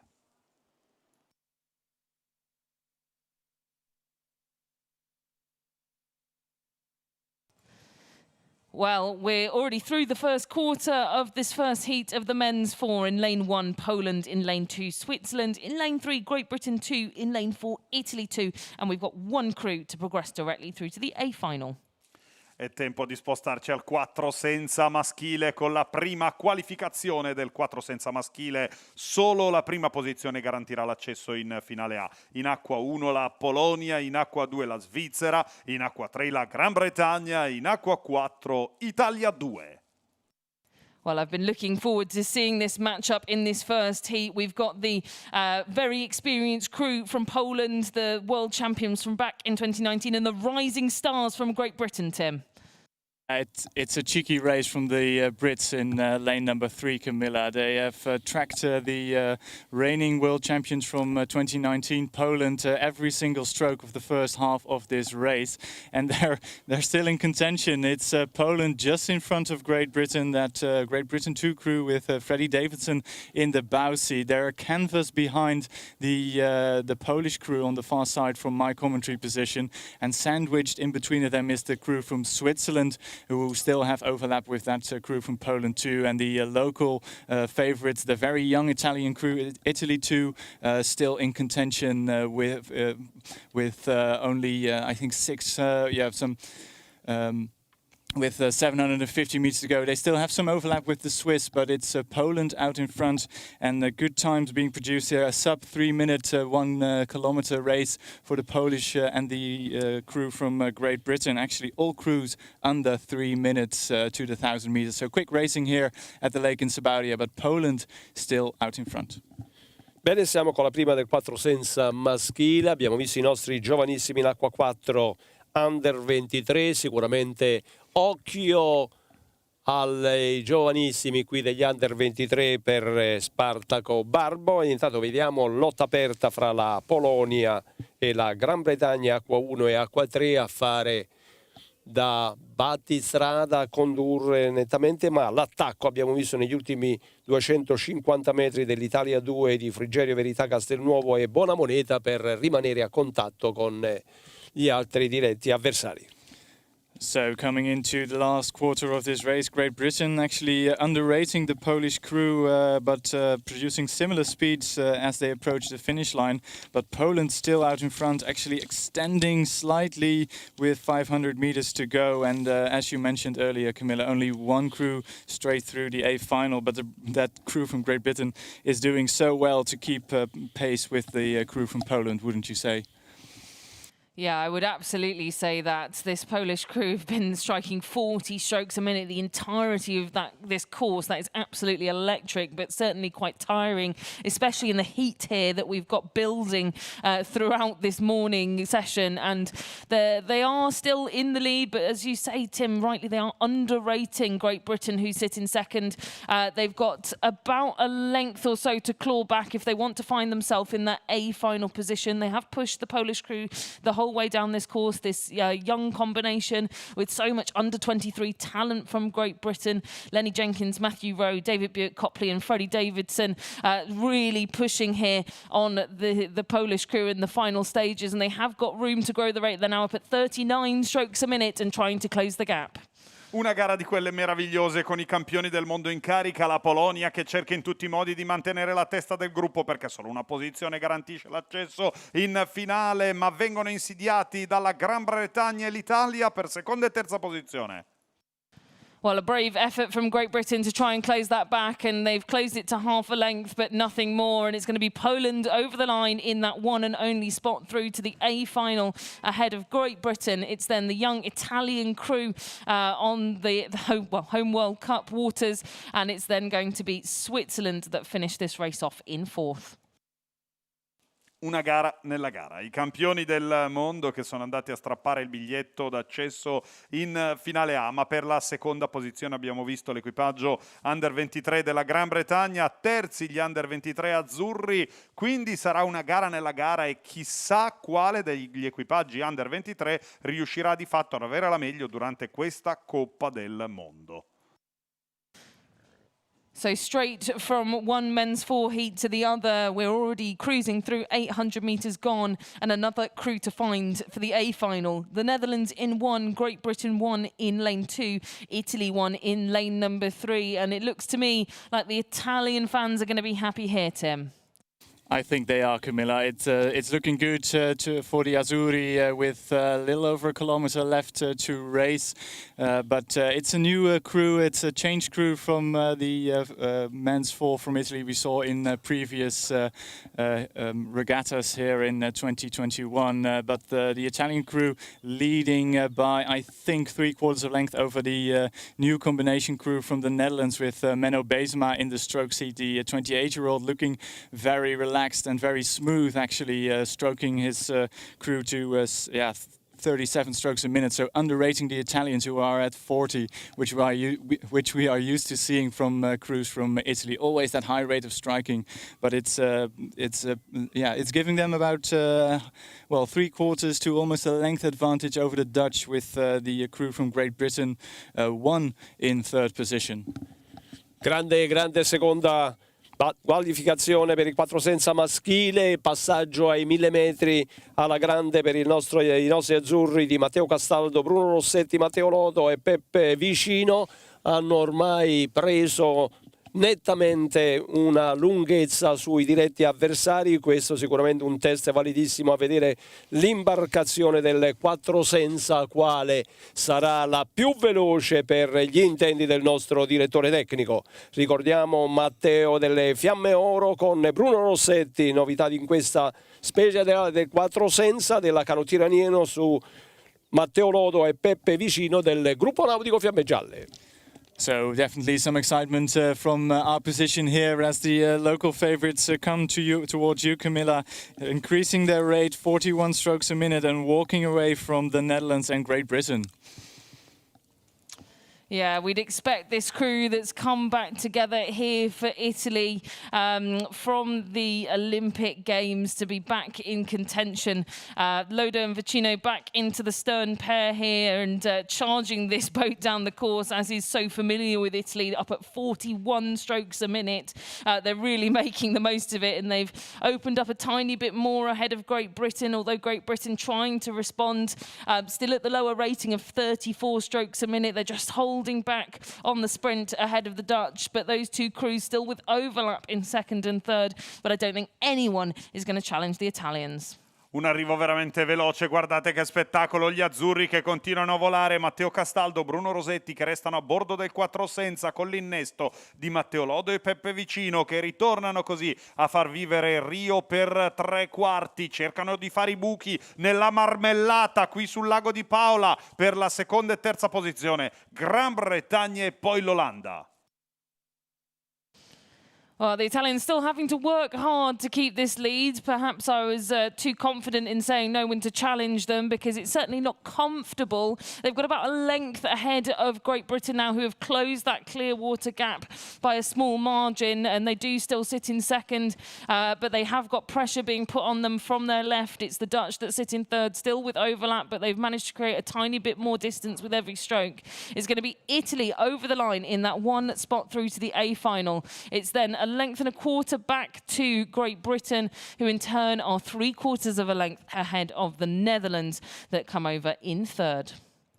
Sul traguardo quindi la conferma con la gioia sulle acque di casa, vittoria degli azzurri, seconda posizione per la Gran Bretagna, terza l'Olanda. So we now have a small break until the start of our next race, which will be the first heat of the women's single sculls. We'll be kicking that off at 11:05 local time. So do jump back in about 10 minutes' time to join us for that first heat. Abbiamo ora una breve pausa prima della ripresa delle nostre regate, prossima partenza alle ore 11:05. 8 minuti da adesso, restate con noi, fatevi una pausa e poi ritornate live, ritornate in diretta, ritornate a seguirci. Questa è Sabaudia, questo è il divertimento più bello, la terza Coppa del Mondo a Sabaudia continua alle ore 11:05, restate con noi.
So we're about to get underway with our next set of racing. We're going to carry you all the way through to just after 12 o'clock. And next up, we've got the first heat of the women's single sculls. In lane 1, we've got Germany's Pia Greiten. In lane 2, we've got Namibia's Maika Diekman. In lane 3, we've got Astrid Steenberg of Denmark. In lane 4, Fabian Schweitzer of Switzerland. And in lane 6, Audrey Foutry of France. Siamo di nuovo insieme, di nuovo in diretta, di nuovo pronti a vivere queste bellissime emozioni alla terza prova di Coppa del Mondo a Sabaudia. Ripartiremo col nostro programma tra pochissimi secondi con la prima qualificazione del singolo femminile. Germania in acqua 1, Namibia in acqua 2, Danimarca in acqua 3, Svizzera in acqua 4, poi la Francia in acqua 5.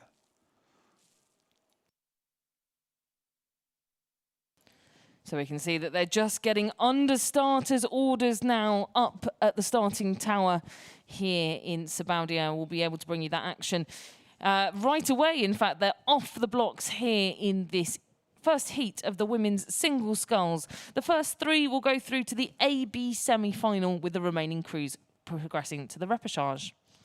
Sarà una gara veramente selettiva con 3 prove di qualificazioni riservate a questa specialità.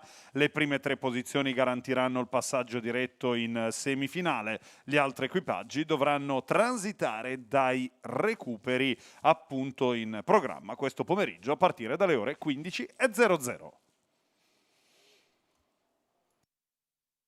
So a great start here for the French single sculler Audrey Foutry in lane number 5. She's having to tussle quite hard though with the Danish sculler Astrid Steenberg in the centre of the course. These two also being joined up at the front by Pia Greiten of Germany and Maika Diekman of Namibia. It's all very close in these early stages. Perhaps the only sculler not in the mix for these leading places at the moment is the Swiss sculler Schweitzer of Switzerland.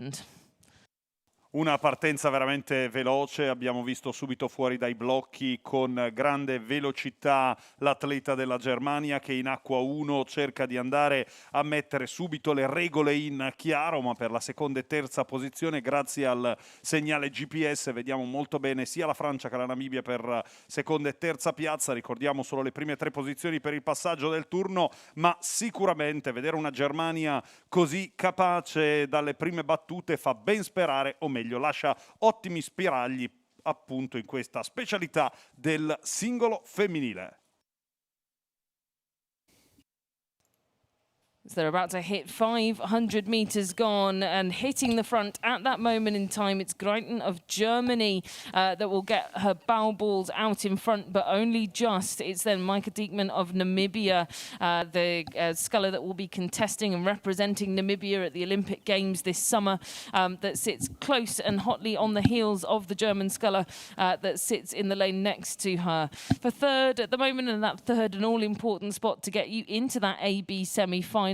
It's a close contest between this fast-starting French sculler and the Danish sculler Astrid Steenberg, and it's going to be a really good race to watch in the small boats. Certainly a lot can chop and change throughout the rest of the course of this race. Una gara che ancora una volta va a riaccendere i riflettori, ma soprattutto accende l'agonismo, perché se la Germania da un lato continua a fare l'andatura, atleta tra le altre cose giovanissima, classe 1997, dall'altro lato c'è l'esperienza, la voglia di andare comunque a centrare un grande obiettivo. E lì in acqua 2 e poi la Namibia che rappresenterà la propria nazione ai Giochi Olimpici di Tokyo e che quindi vuole andare a rincorrere quell'ulteriore salto di qualità a 49 giorni esatti dall'inizio delle competizioni a 5 cerchi. Sul campo di regata tutto veramente perfetto, e allora noi ci prepariamo per andare a sentire dall'acqua cosa ci racconteranno. Well, certainly the best person to tell us how it's looking out there on the water are our commentators at the 1,000-meter marker. So I'm going to hand you over to Tim van Vliet. Thanks, Camilla. Yeah, it's wonderful to be here halfway on the lake, and we've got the lovely view from the lakeside as we see the crews approaching our commentary position. It's still Pia Gieten from Germany in the lead, but it's half a length in front of Meike Diekman from Namibia, who is a close second at halfway. And then it's level pegging between the crews from Denmark, Switzerland and France, who are trading blows every single stroke. I think it was just the French sculler in third position, but as you previously mentioned, 1, 2 and 3 will go through the AB semi-final, and the rest will have to contend the repechage. So everything to play for, and it must be said that the gaps at this stage of the race aren't massive. So it's still the German sculler out in front, but she is only a bit in front of Meike Diekman from Namibia, and the French sculler still in a very good third position, but definitely not over yet in this first heat of the women's single. Bene, vediamo interessante questa prima del singolo senior femminile, grande partenza della Germania che ancora al passaggio ai 1000 metri conduce sulla Francia, che si porta ad attaccare l'acqua 2 della Namibia. Gara sicuramente interessante per queste ultime battute, alla ricerca dell'ingresso in finale fra le prime 3 qualificazione del singolo senior femminile. So interesting to see the different styles of racing between the leading 2 crews. Actually, Meike Diekman from Namibia matching the German sculler Pia Gieten from in terms of speed, but not in terms of rate. She actually raised the rate to 31 strokes a minute, which is quite low, considering the fact that there is a slight tailwind. You expect slightly higher rhythms in this part of the race, but it's been a great first 1500 for Germany's Pia Gieten, and she is looking very good to go into the AB semi-final. But who will join her, we'll see as they come towards you, Camilla, in the finish tower.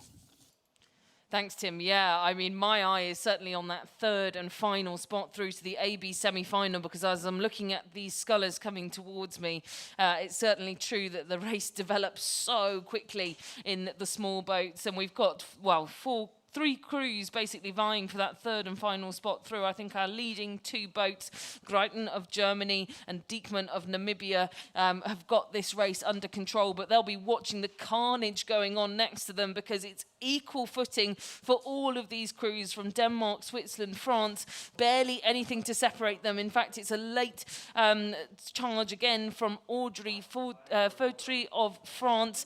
She pushes herself back out in front by barely anything. She sits in that hot seat, third position behind Namibia and Germany. Se vi volevate divertire, questo è il momento giusto. Guardate che gara il singolo femminile ancora sulla stessa linea. Sono 5 imbarcazioni a caccia delle prime 3 posizioni che garantiscono il passaggio in semifinale. Se da un lato abbiamo la Germania che riesce così a mantenere la testa del gruppo per la seconda e terza posizioni, ancora tutto veramente molto aperto. Vedremo se sarà la Francia a lanciare la volata. È un po' come in una tappa di ciclismo del Giro d'Italia. Chi parte per primo è quello che probabilmente riuscirà a lanciare la volata verso il traguardo. That's a huge late surge here for Fautry of France. She's just absolutely ratcheting up through the rating. She's up at 34 strokes a minute now to try and overtake Germany in the lead. I think she's going to just fall shy of the boat speed needed to get over the line in first, but a great final sprint from her. It's Germany over the line ahead of France. It's then going to be Namibia ahead of Switzerland, and then Denmark completing the field. So your top 3 will confirm in just a second as to who's going through to the AB semi-final in the women's single sculls. Una gara che si è chiusa giocandola sul filo di lana, al filo del rasoio, sul traguardo per andare a dare l'ufficialità. Vittoria per la Germania, passano il turno in seconda e terza posizione la Francia e la Namibia. So your top 3 there going through to the AB semi-final will be Pia Greiten from Germany in first position. It was then Audrey Fautry of France that came through in second ahead of Namibia's Meike Diekman to take that final spot through. The rest of the crews will go through to the repechage to try and find another way through to the A final.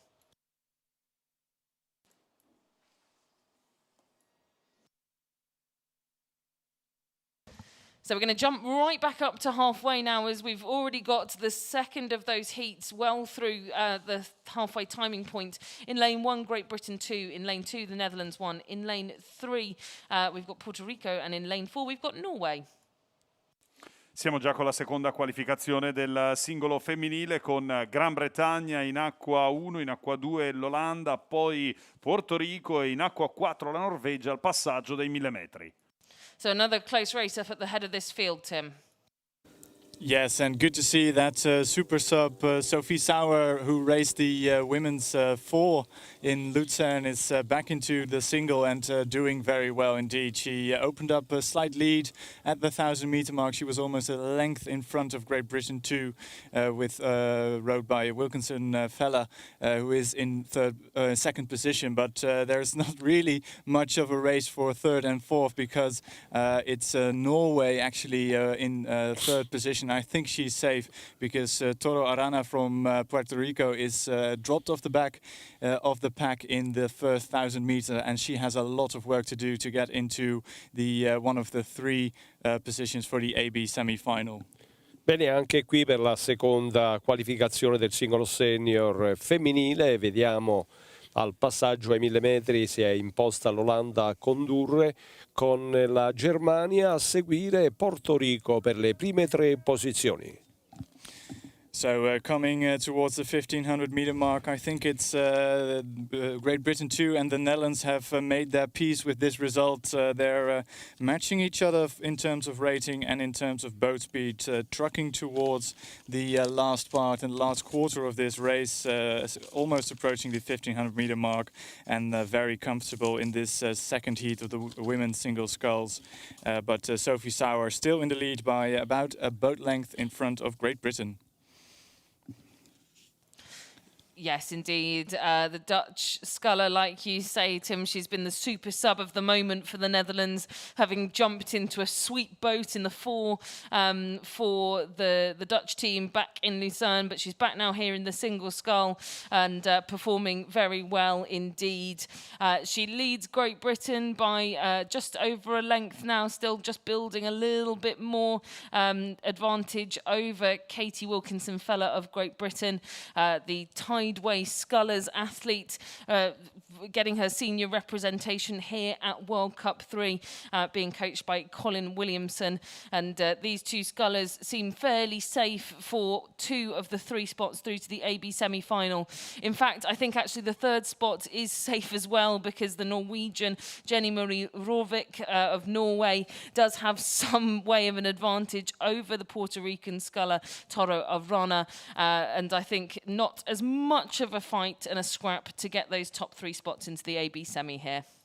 Chi mi conosce sa che adoro un po' di ricerca prima delle regate, ed è proprio così. Guardate che bello, lì davanti c'è l'Olanda, Olanda che torna in singolo e torna a vincere, ma solo 2 settimane fa alla Coppa del Mondo di Lucerna si prestò alla vogata di punta, andando a completare una formazione di punta. Oggi ritorna in singolo e vince ancora anche nella specialità del singolo. Un olandese doc, una di quelle atlete da tenere sotto controllo. Quindi Olanda lì davanti, poi per la seconda posizione, oramai in scioltezza, sono i colori della Gran Bretagna.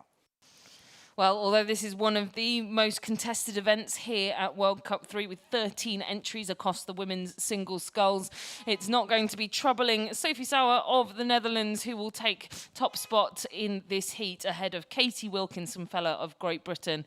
It's then the final couple of 100 metres, if that, in fact, 50 metres or so for Jenny Marie Rovik of Norway. And she will take that 3rd and final spot through to the AB semi-final that will take place tomorrow. It's then last few strokes here for Veronica Toro Arana of Puerto Rico. Sul traguardo abbiamo quindi la conferma, la vittoria dell'Olanda, una vittoria sicuramente preziosa, con 4 secondi e spicci di vantaggio sulla Gran Bretagna. Per la terza posizione, comunque valevole per il passaggio diretto del turno, la Norvegia in acqua numero 4.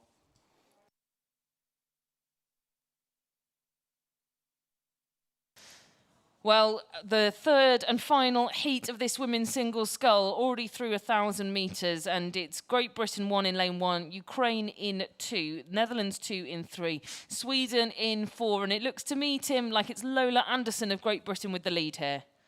You're perfectly right, Camilla. It's a very good race from her. She is rating 31 strokes a minute, so she's actually she has some gears to go to, I think, in the later stages of this race. But pressure is being piled on her by Diana Dimchenko from the Ukraine. Actually, she is trying to close down the gap, raising the rate to 35 strokes a minute, and actually having the slightly better boat speed at this stage of the race. So Dimchenko pushing on, trying to fight into the lead, and it was just behind them. It was Sweden, Claesson, actually, who was in third position, and the Netherlands, the second crew from the Netherlands, Lisanne Brandsma from Skadi Rowing Club, Student Rowing Club from Rotterdam, in fourth position. But a great fight for the lead between Great Britain and Ukraine.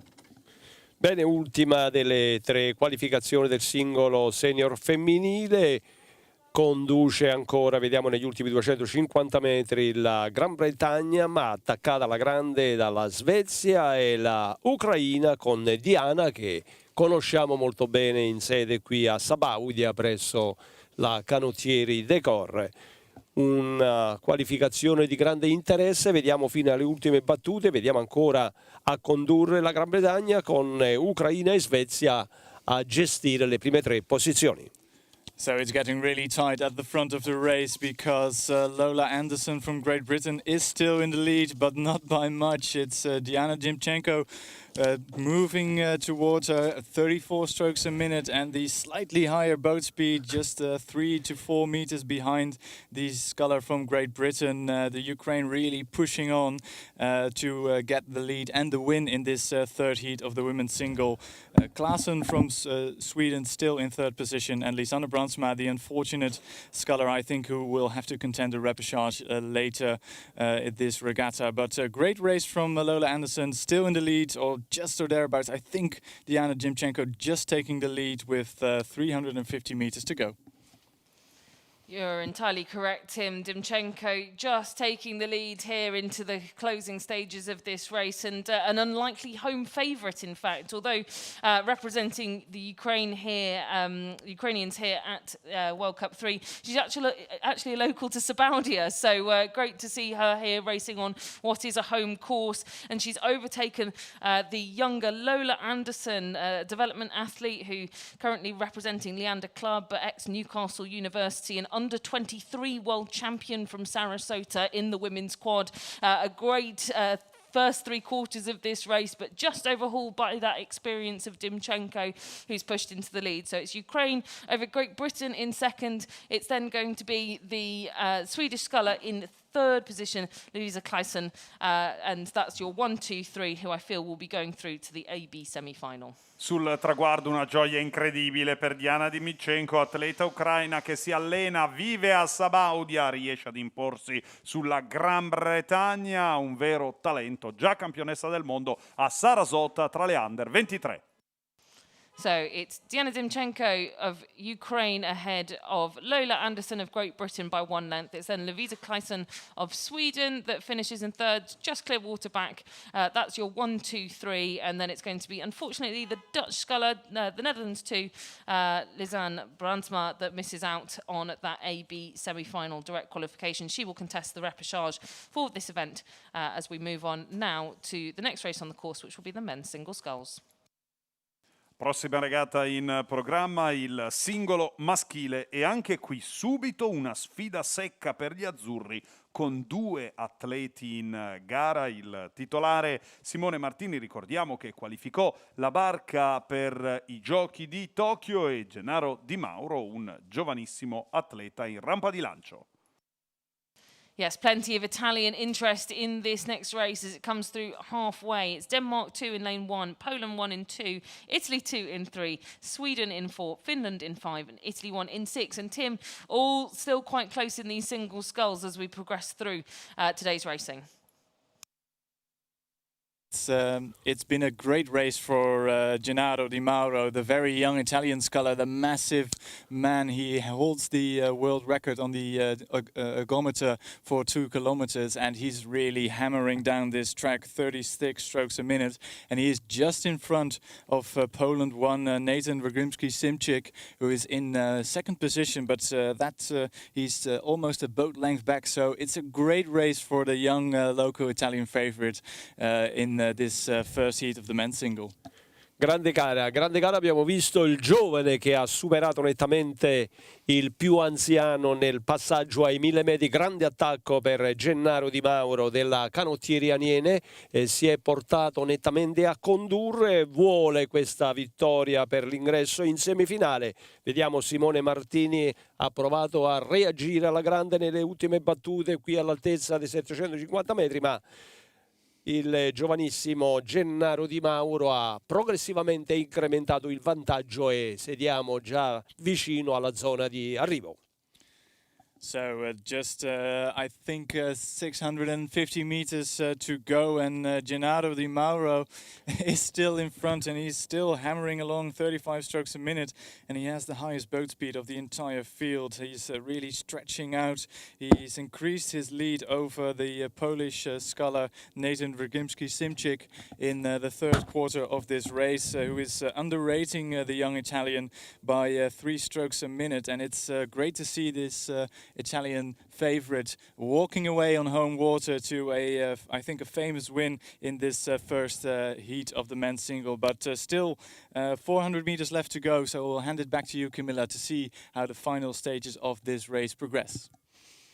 Thanks, Tim. Yeah, what a race here for Gennaro Di Mauro, the young Italian, the junior world record holder, as you've already mentioned. And this young Italian coming here to upset the apple cart. You know, Simone Martini here qualifying this boat for the Olympic Games for Italy after 20 years of no single scull at the Games. And this young Di Mauro here is just coming and absolutely blowing Martini out the water. Martini trails back in the pack as Di Mauro leads the way in this first heat of the men's single sculls. It's then in second place, a fair distance back to Nathan Wygrimski-Simczyk, the disappointment that he must have faced after the final Olympic qualification regatta, missing out on qualifying this boat for Poland must really hurt, but he's back here at World Cup 3, sitting in a not sitting in a qualifying position, as we only have one boat through to the AB semi-final, and that currently is going to the Italian.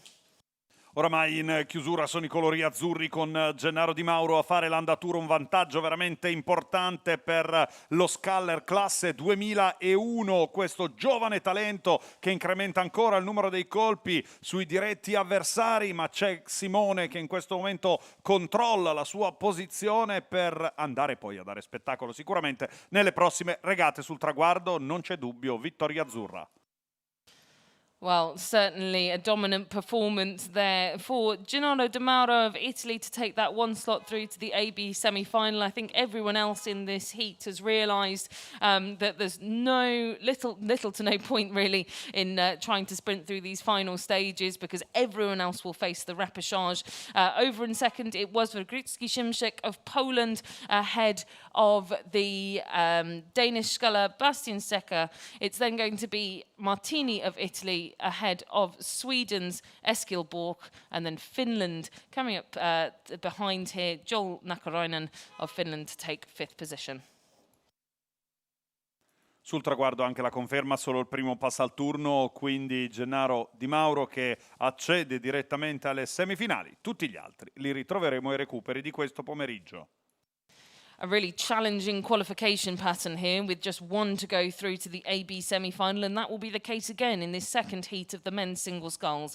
In lane 1, Poland 2. In lane 2, Denmark 1. In lane 3, Peru. In lane 4, Hungary 1. In lane 5, Zimbabwe. And in lane 6, Egypt. Nella seconda qualificazione abbiamo Polonia in acqua 1, Danimarca in acqua 2, Perù in acqua 3, Ungheria in acqua 4, Zimbabwe in acqua 5, poi l'Egitto in acqua 6. So they have already completed about 900 metres of this race, so they must be coming into sight of Tim van Vliet. Definitely, Camilla, and the first one to come into sight was Sverre Nielsen, the proud rower from the Faroe Islands, leading this field over a length in front of the second crew from Poland with Plominski in second place. But that's already 2.5 boat lengths back to the Sverre Nielsen, who just crossed the 1,000-meter mark in a time of 3 minutes 21.70, and not really looking like he's putting in all the effort he can in the first kilometer. He's just looking relaxed and 35 strokes a minute, just tapping it along and looking very comfortable on his way to a spot in the AB semi-final. Behind them, Plominski from Poland in second position, and then it's a very tight tussle between the scullers from Peru, Hungary, Zimbabwe and Egypt for the minor places. But yeah, the class of the field, as we expected, Sverre Nielsen leading this by several lengths of clear water at just past when he just passed halfway. So still a bit to go, but Sverre Nielsen looking very good to one of those places to the AB semi-finals. Bene, seconda qualificazione, a passaggio abbiamo visto grande attacco di Sverre Nielsen, Danimarca al comando, ha incrementato il passo crescendo in acqua, vediamo colpo su colpo, si è portato fuori di circa 2 lunghezze sulla Polonia, a seguire l'Ungheria. So coming towards the 500-meter mark, nothing much has changed. It's a bit of chop and change for the minor places, but out in front it is still Sverre Nielsen representing Denmark. He actually lowered his rate slightly to 33 strokes a minute in the third quarter, looking very comfortable. I think he has, well, 2 or 3 lengths of clear water at this stage over Plominski from Poland, and in third position it is Peter Varni Molnar from Hungary in third. But all eyes will be drawn to the sculler from the Faroe Islands, Sverre Nielsen, out in front and coming towards you, Camilla. Thanks, Tim. Yes, the proud Faroe Island dweller, Sverre Nielsen, such a fantastic sculler, and really enjoy always watching him contest these men's single sculls. And again, I think we'd expect to see him leading in this probably less strong heat of the men's single sculls. We've got a couple of really competitive fields coming up in just a few moments' time, but Nielsen's name is certainly the most experienced on this list as he leads the way for that one spot through to the AB semi-finals. It's then a great contest behind him for the minor places. It's Piotr Plominski of Poland that slots into second place ahead of the tussle that's going on for third between a few crews that will be sending these men's single sculls to the Olympic Games, Zimbabwe and Egypt in turn, that are part of that fight for third place, both with boats qualifying for Tokyo, so they'll be looking to get as much experience as possible here at this World Cup.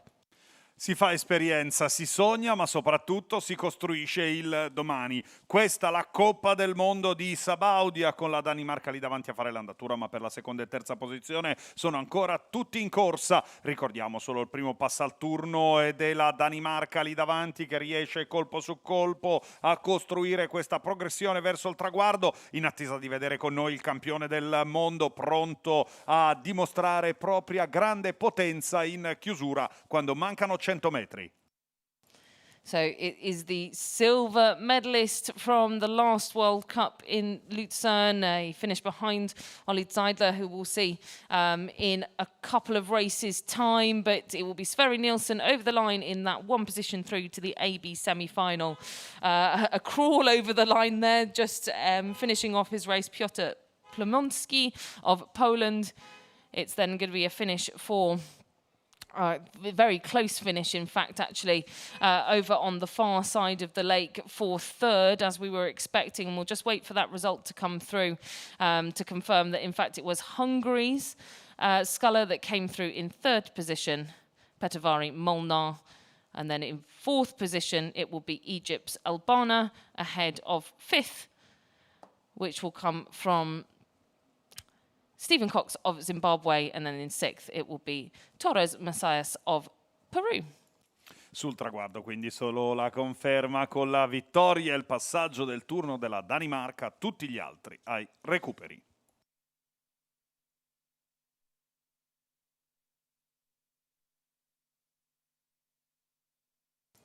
Well, as we just said previously, a lot of talent coming up in these men's single sculls.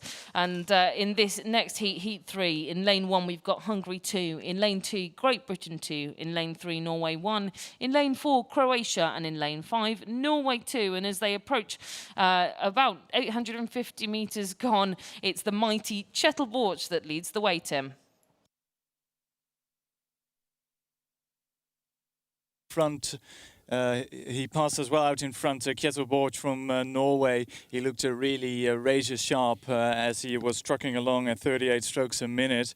But going with him, Damir Martin from Croatia, who has struggled a lot with injuries in this couple of years. But he's back to form and trying to vie for one of those places into the AB semi-final. But he has some work to do. Damir Martin, the silver medalist from Rio, has, I think, a couple of lengths. He has almost a full length down on Kjetil, who was looking very good out in front. So I think it will be the Norwegian sculler for the one place to the AB semi-finals. Bene, siamo con la penultima qualificazione di questa del singolo maschile, in attesa di vedere cosa ci racconterà il nostro campione mondiale Oliver Zidler. Siamo alle ultime battute, comando ancora la Norvegia, la grande, ha attaccato nelle ultime battute, negli ultimi 500 metri dalla Croazia, in acqua 4. Sicuramente sentiremo l'ufficialità da parte all'arrivo, noi siamo già in area di partenza per l'ultima qualificazione del singolo maschile, ripeto, con la presenza del campione mondiale Oliver Zidler. So this third heat of the men's single sculls will, I think, go to Kjetil Borch from Norway, Camilla, or are my eyes deceiving me from the 1,000-meter mark? So as we move now into the final stages of this third heat of the men's single scull, and a mighty name here, Chetelborch, out in the lead with no one at all around him. He's shaken off Damir Martin by a few lengths of clear water now. But as you say, Tim, Martin struggling with injury after that fantastic final we had in Rio between him and Drysdale. He's not quite raised his performance back to that level, but certainly he is going to be finishing in second place here with miles of clear water, back to the third sculler in this race. But Chetelborch, we can't forget to talk about him, the Norwegian, the former world champion from a few years ago, absolutely displaying why he is of that pedigree as he leads the way into the line. Sul traguardo ancora i colori della Norvegia davanti alla Croazia, oramai un vantaggio veramente inarrestabile. Ecco quindi così la vittoria di questo talento, già campione del mondo di specialità. So over the line there for Chetelborch of Norway in that one and only semi-final direct qualification spot to the AB semi-final. It's then going to be Damir Martin of Croatia ahead of Great Britain's George Bourne, the debutant at senior level here, the under-23 world champion in the quad. He's going to finish ahead of Petter Tufte of Norway, and it's then going to be over on the far side of the lake from us, the Hungarian sculler that will complete this race. Apologies, it was Hungary followed by Norway. My correction there in the closing stages of that race. Sul traguardo quindi la conferma con la vittoria dell'atleta della Norvegia davanti a Croazia, terzo posto per la Gran Bretagna, ma indipendentemente dalle posizioni solo il primo passa al turno, quindi la Norvegia promossa direttamente in semifinale, tutti gli altri ai recuperi. The fourth and final heat of the men's single sculls now. One more direct qualifier to the semi-finals to find, and it's the man that everyone's talking about, Oliver Zeidler, contesting this one. But in lane 1, Brazil. In lane 2, Zeidler of Germany. In lane 3, Germany 2. In lane 4, Israel. And in lane 5, Great Britain 1. And Tim, they're just coming past you now. You're spot on, Camilla. Just passing the 1,000-meter mark, and it was indeed, as we expected, Oliver Seidler in the lead. But it's only a length down to Stefan Riemekasse, so Germany too, clinging on for dear life. I must say, Stefan Riemekasse is looking like he's putting in a lot of effort to stay in contention with Oliver Seidler and try to perhaps even pass him. But because the higher boat speed at this stage of the race for at least the last 50 meters was with Riemekasten, but I think Oliver Seidler saw the danger coming from his fellow countryman and piled on a bit more pressure on the edge of his blades to move out again, but still good overlap between Stefan Riemekasten and Oliver Seidler, with Olli Seidler, the reigning world and European champion, still in the lead. Third place was for Jack Burns from Great Britain, fourth was for Vertine Ferreira from Brazil, and fifth was Dani Viertman from Israel. Bene, siamo in chiusura, prosegue la corsa di Oliver Seidler al comando con Stefan, Germania 2 alle calcagne, ma l'attacco incessante all'esterno in acqua 5 della Gran Bretagna, ecco, vediamo nulla, ormai il divario è netto. Sarà interessante le ultime battute fra Germania 1 e Germania 2 per accesso in semifinale. So Oliver Seidler definitely stepping up in the third quarter of this race to shake off Stefan Riemekasten in the sprint for the line, but he's still clinging on. It's great to see Stefan Riemekasten trying to put pressure on Oliver Seidler and perhaps surprise him a little bit. But Oliver Seidler, 31 strokes a minute and the highest boat speed, so I think he's going to cruise towards you, Camilla, and to that one place into the AB semi-final. Yes, to be expected, really. I think he's been absolutely on fire over the last few World Cups, and just a continuation of his performance here, Oliver Seidler.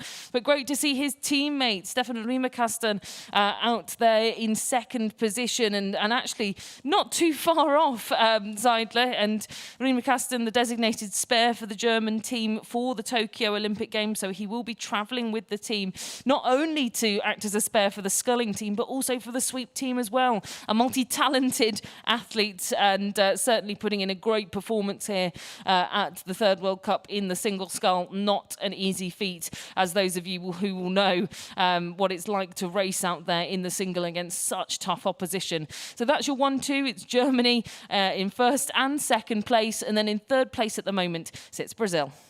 Una gara meravigliosa con il campione del mondo ed Europa lì a fare l'andatura al centro, lui veramente legato a Sabaudia durante la preparazione invernale, riesce sempre a mettere fieno in cascina Oliver Seidler lì davanti a fare l'andatura, ma per la seconda posizione c'è il suo compagno di squadra, il suo spare partner, l'atleta col quale si allena, che sarà riserva a Tokyo sia per la punta che per la coppia, e allora sul traguardo doppietta della Germania, prime e seconde nel singolo maschile. I don't think this is Seidler on absolute full gas. He's going to finish just over a length ahead of Stefan Riemekasten in second. It's then going to be the Brazilian Lucas Vertine Ferreira that finishes in third, ahead of Jack Burns of Great Britain. It's then going to be Dani Viertman of Israel that trails by a few lengths of clear water, and he will finish off the men's singles heat and close that one out before we move on to our next event.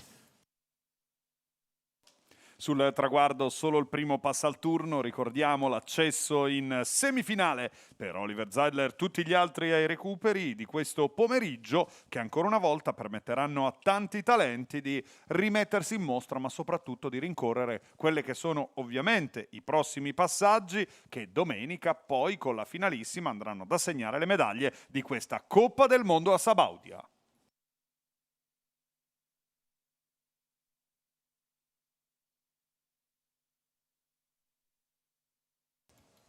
So we're moving from men's single sculls to lightweight women's double sculls, and we're back to the test race format, and actually a good demonstration of the test race procedure in that we have a crew missing from the lineup here. Egypt have chosen not to race this test race, but we will see them in the A final. So our lineup here: Netherlands in 1, Switzerland in 2, Italy 1 in 3, 3, France in 4, and the Czech Republic in 6. Netherlands in 1, Switzerland in 2, Italy in 4, France in 4, and the Czech Republic in 6.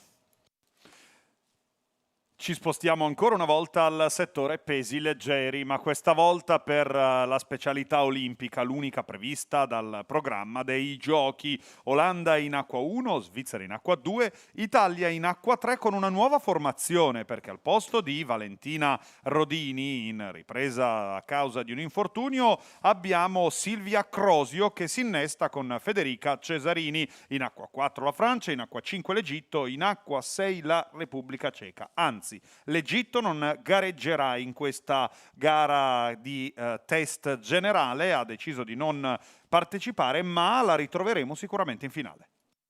Well, they're already through halfway. What is the middle stages of this race looking like, Tim? It's looking good for the Dutch crew of Marieke Keizer and Ilse Paulis from the Netherlands, with reigning Olympic champion Ilse Paulis in the stroke seat, or back in the stroke seat, I should say, because she was out with injury in Luzern 2 weeks ago. They didn't race on the Rotsee, but they are racing here in Sabaudia and looking back to form. They actually passed us, rating 35 strokes a minute, and they were well over a length clear of the rest of the field, with France, the crew from the French crew in second, and Italy with Frederica Cesari in the stroke seat. They were actually in third position and are looking ominous for the closing stages. Italy looked to me like they were building towards a sprint finish, but they were a couple of lengths back to the Dutch crew, who are still in the lead and looking very good here on the lake. Bene, buona la posizione di Silvia Crosio, Federica Cesarini, anche se rinnovata questa formazione in attesa del rientro della Rodini. Vediamo, si comporta alla grande vicino alla Olanda, che è partita alla grande ai 1000 metri, si è allungata e ha preso ben una lunghezza su tutte le avversarie. Tiene alla grande l'Italia di Silvia e Federica, con la Francia che cerca di attaccare nelle ultime battute. Siamo agli ultimi 750 metri. Vediamo, interessante questa finale, dove sicuramente ci darà e ci dirà tutto quella che è la nostra formazione azzurra. With just 400 meters left to row, the Dutch still out in front, and as expected, the Italians moving into second position in this test race. And also worth mentioning that the crew from Switzerland are still in the mix, with the French crew dropping back slightly. And I think the crew from the Czech Republic did a nice test race for the first kilometer, and then they dropped back slightly, several lengths behind. But the Dutch still looking very good out in front. Yeah, it's great to see this Dutch combination back together again. They missed the last World Cup due to injury, and their combination doesn't seem to have suffered through that slight break in racing as they move still away from this pack. They've responded to any of the charges coming from behind them, from the Italians, and also coming from the Swiss. Like you said, they were gearing up for that sprint, and the Italians and the Swiss now sit neck and neck in second place. And it's going to be a really interesting final if this is just the test race.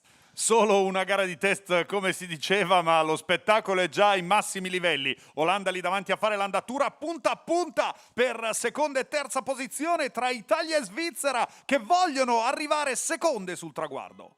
Wow, what a race for second place, but the Dutch dominant in front. It's going to be the Swiss that just catch it on the line ahead of the Italians, but that will give them some fuel for the final, I'm sure, on Sunday.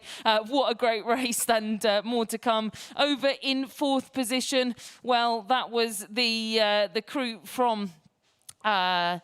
That was the crew from France ahead of the Czech Republic that will round off this lineup. But sensational stuff here in the lightweight women's double scull test race. Davvero incredibile, una gara meravigliosa. Abbiamo scaldato gli animi, abbiamo iniziato a scaldare il motore. Vittoria quindi per l'Olanda, al secondo posto la Svizzera, terza l'Italia con Crosio e Cesarini. Well, we always know that the lightweight double sculls are great ones to watch. So just to confirm the results for you there, that was a win for the Dutch ahead of the Swiss and the Italians. But we're on now to the men's lightweight double sculls. In lane 1, the Netherlands. In lane 2, in lane 1, Algeria. In lane 2, Italy. In lane 3, Norway 2. And in lane 4, Norway 1. And again, this is a test race in this event. Un ulteriore test generale, un'ulteriore prova. Abbiamo il doppio pesi leggeri maschile con solo 4 nazioni iscritte, tra l'altro. Algeria in acqua 1, Italia in acqua 2, Norvegia in acqua 3 e 4. Nice and tight here at the front of the field as we expect in the lightweight event, and some more Italian interest here, Tim.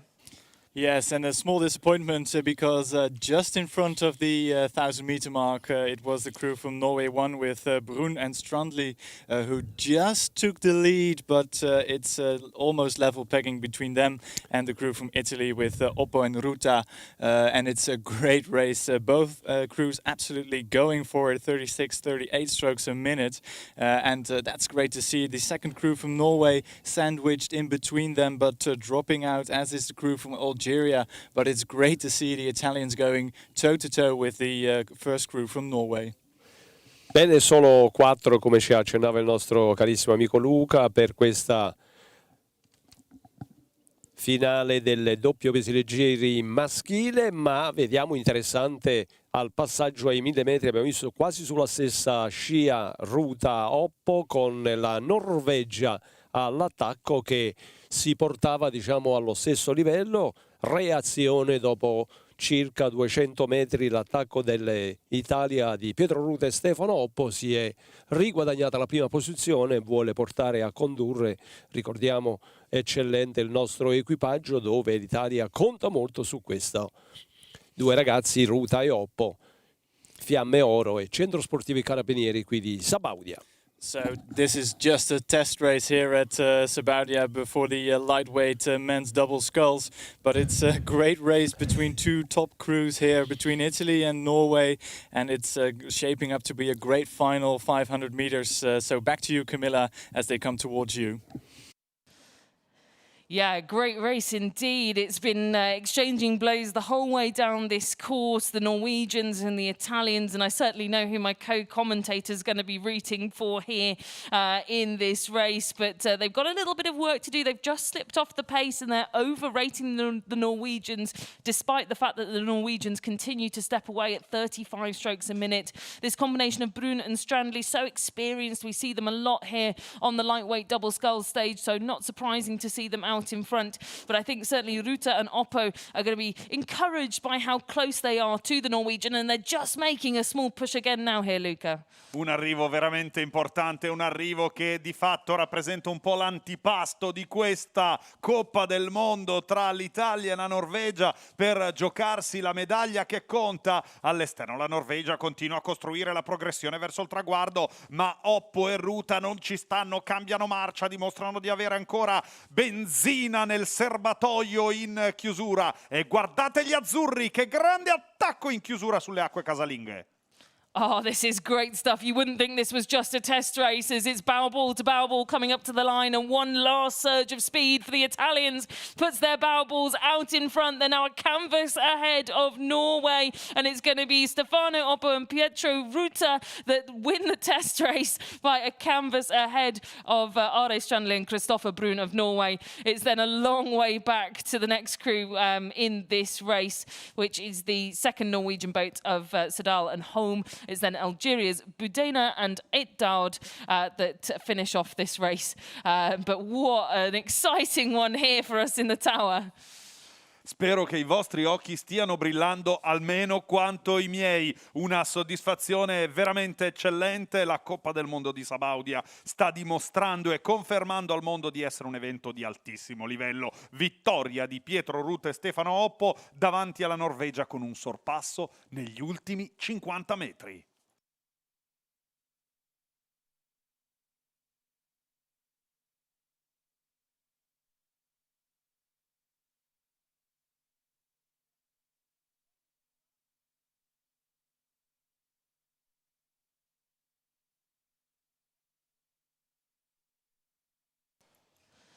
So we've now got the heats of the women's quadruple sculls, just 4 races left of this morning's session, and 1 crew to go through to the A final in this women's quads event.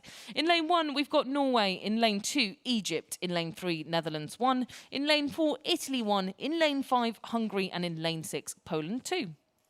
Ultime 4 regate della nostra mattinata, ma 4 gare che ci permetteranno di vedere ancora 4 ulteriori spettacoli. In acqua 1 la Norvegia, in acqua 2 l'Egitto, in acqua 3 l'Olanda, in acqua 4 l'Italia, acqua 5 l'Ungheria, acqua 6 la Polonia. So it's 600 metres gone here for these quads. It's the Dutch leading the way at the moment, but the Italians hot on their heels. I think all eyes to the centre of the lake for this one, and I certainly know that Tim van Vliet is going to be excited to see the Netherlands crew pressing their way in the leading position here. Absolutely, Camilla. I'm always looking out for that orange canvas from the Dutch crew. The Dutch crew who had a slightly disappointing regatta in Luzern at the second World Cup, where they finished last in the A final. A bit of a disappointing race, and you can see by the entry sheet that they have shifted their crew around, so it's Olivia van Rooyen in the stroke seat of that crew where Nicole Beukers was previously. So it's good to see that the crew are testing out to try and find more speed, and they have to, because there is a crew from Italy right on their tails. It's the crew stroked by Alessandra Montesano, who is, I think, canvas behind the Dutch. It's not very much that the Dutch crew are in front. It's actually the momentum at this stage is with the crew from Italy, who just take the lead right in front of our commentary position as they cross the 1,000 meters. Grande passaggio per l'Italia, che si è imposta in 2 parate a mettere la punta davanti all'Olanda. Vediamo al 2 con l'equipaggio di Valentina Iseppi, Veronica Lisi, Stefania Gobbi, Alessandra Montesano. Ricordiamo, imbarcazione già qualificata per Tokyo, ultimamente terza proprio a Lucerna nella seconda prova della Coppa del Mondo. Ecco, è incrementato ancora, diciamo, leggermente il vantaggio con il colpo e la passata più energica, e vediamo che si pone a condurre, ma sotto, diciamo, molto vicino l'equipaggio dell'Olanda con Nicole Inge, Laita e Olivia. So it's the crew from Italy who have really taken the initiative in the third quarter of this race. They're really hammering down the course, having the highest boat speed of the entire field, and leaving the Dutch with almost 3/4 of a length of deficit with 600 meters left to row. So it's a great race from Italy, to have taken the lead in this first of 2 heats of the women's quad. So Italy in front of the Netherlands, followed by the crew from Hungary, then followed by Norway in lane number 1. Then it's Poland 2 in 5th position, and 6th is a crew from Egypt as they come towards the 1,500 meter mark. And you, Camilla? Yes, well, certainly I think that was a very well planned and consolidated push at the 1,000 metre marker that's given Italy the lead here.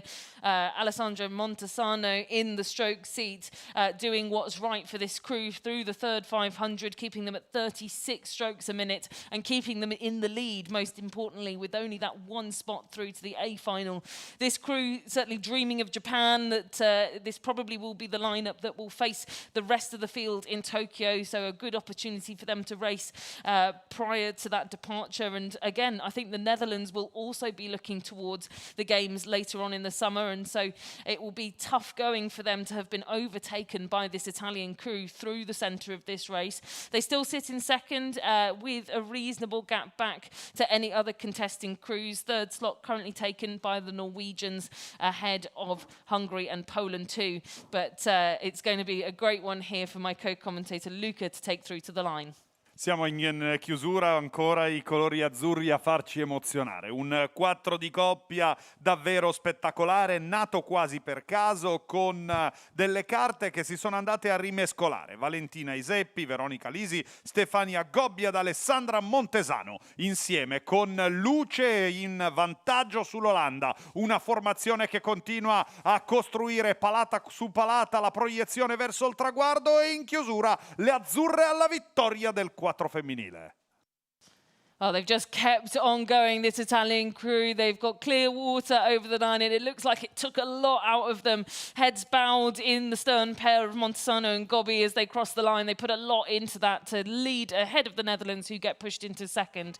It's then going to be Poland that sorry, apologies, Norway that come over in third ahead of Hungary, and it's then going to be the crew from Norway that finish off, sorry, apologies, Poland that finish off that race. Sul traguardo una bellissima conferma, le azzurre capaci di andare ad imporsi, ma soprattutto dimostrare di avere questa grinta, questa marcia in più. Alè, quindi il 4 rosa, una bella valanga con Iseppi Lisi, Gobbi Montesano davanti all'Olanda. Per la terza posizione invece abbiamo visto la Norvegia in acqua numero 1. So the final positions there, it was Italy won with that qualification spot through to the A final. It was then the Netherlands in second, followed by Norway in third. It was then Hungary in fourth, ahead of Poland 2 in fifth, and then in sixth, rounding off Egypt in lane number 2.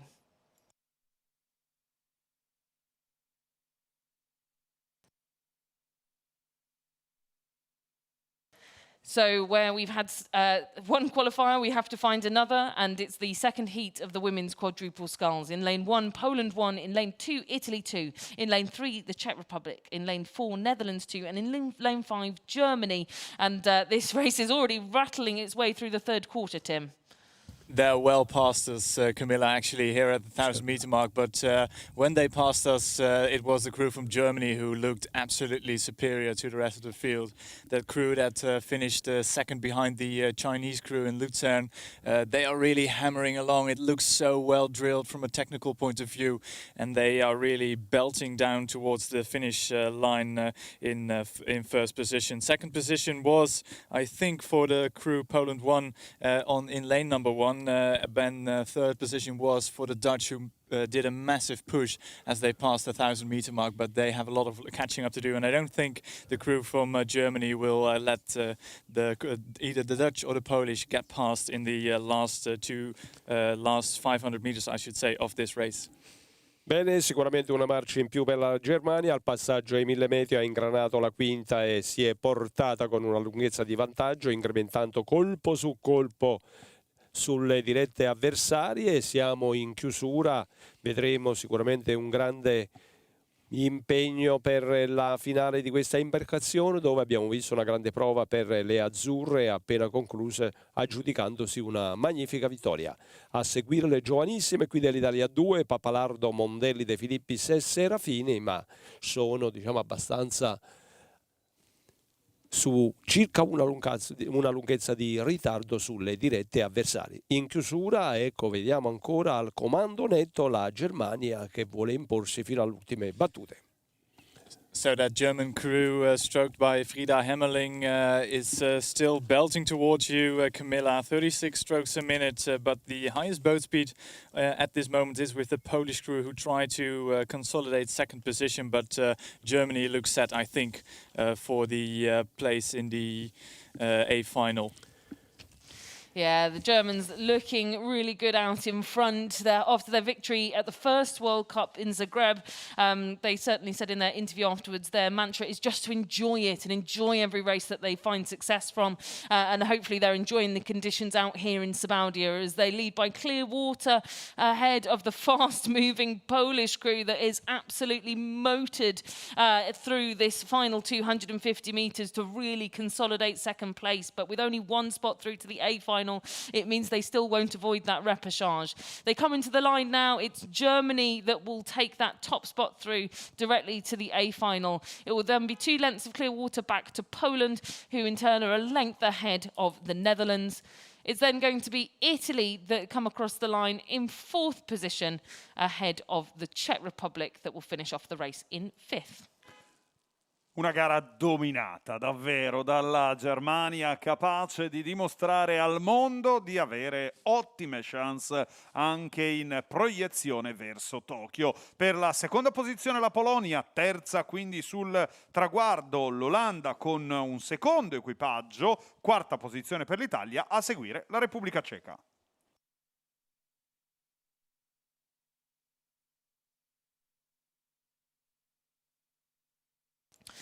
It's the penultimate race of the morning session now, with the test race in the men's quadruple sculls.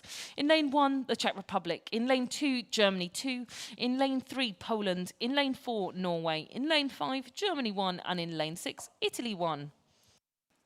4 di coppia maschile, penultima gara del nostro programma, corsie piene, Repubblica Ceca in acqua 1, in acqua 2 la Germania, in acqua 3 la Polonia, in acqua 4 la Norvegia, in acqua 5 ancora la Germania e in acqua 6 i nostri guerrieri Simone Veniera, Andrea Panizza, Luca Rambaldi, Giacomo Gentili, gli azzurri sicuramente sotto la lente di ingrandimento. Well, from where we're sat, it certainly looks still quite close, Tim, in this race.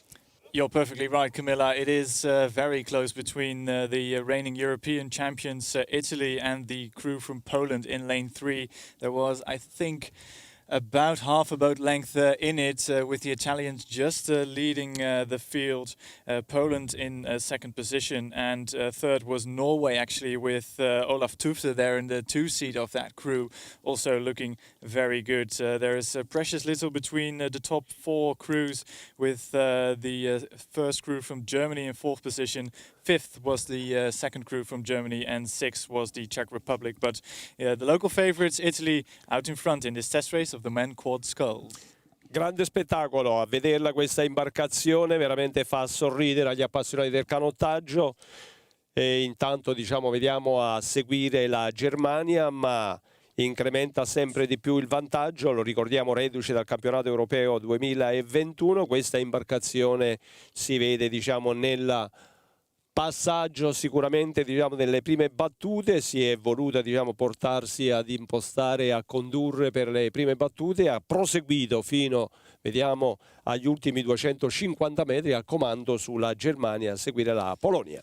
So a bit difficult to see from my commentary position, but I believe that the Polish crew have really taken the initiative in the third quarter, Camilla, and are trying to push ahead and are just in the lead. But we all know that the Italian crew can sprint for the line, so it's going to be a nail-biting finish as we come into 500 meters gone. Only 400 meters left to row, and I think the Italians will raise their rate and try to catch up with that leading Polish crew.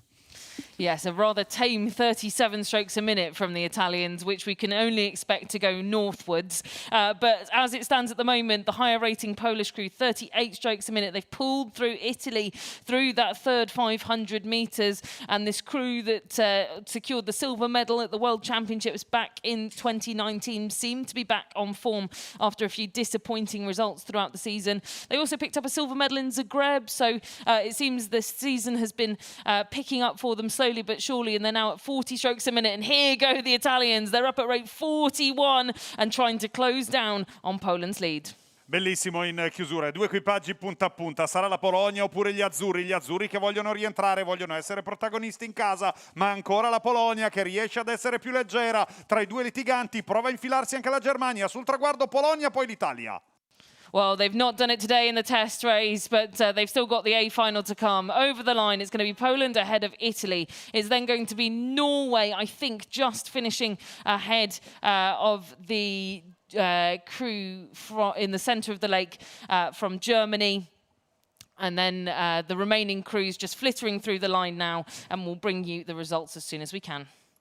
Un arrivo meraviglioso, un arrivo che ci ha permesso di vivere delle forti emozioni con le parole di Peppe Antonucci, là in mezzo al lago emozionatissimo. In questo momento dobbiamo però ufficializzare con la vittoria della Polonia a seguire, seconda posizione per l'Italia, terza la Norvegia, completare le prime 3 posizioni. So just a test race here. So all of these crews progressing through to the A final. In first, it was Poland ahead of Italy 1. It was then Norway that sat in third ahead of Germany 1 in fourth. It's then 5th for Germany 2 ahead of the Czech Republic. So very quickly now up to halfway in a 2-boat race here, head-to-head between Italy in 1 and Germany in 2 for the men's 8 test race. Over to you, Tim.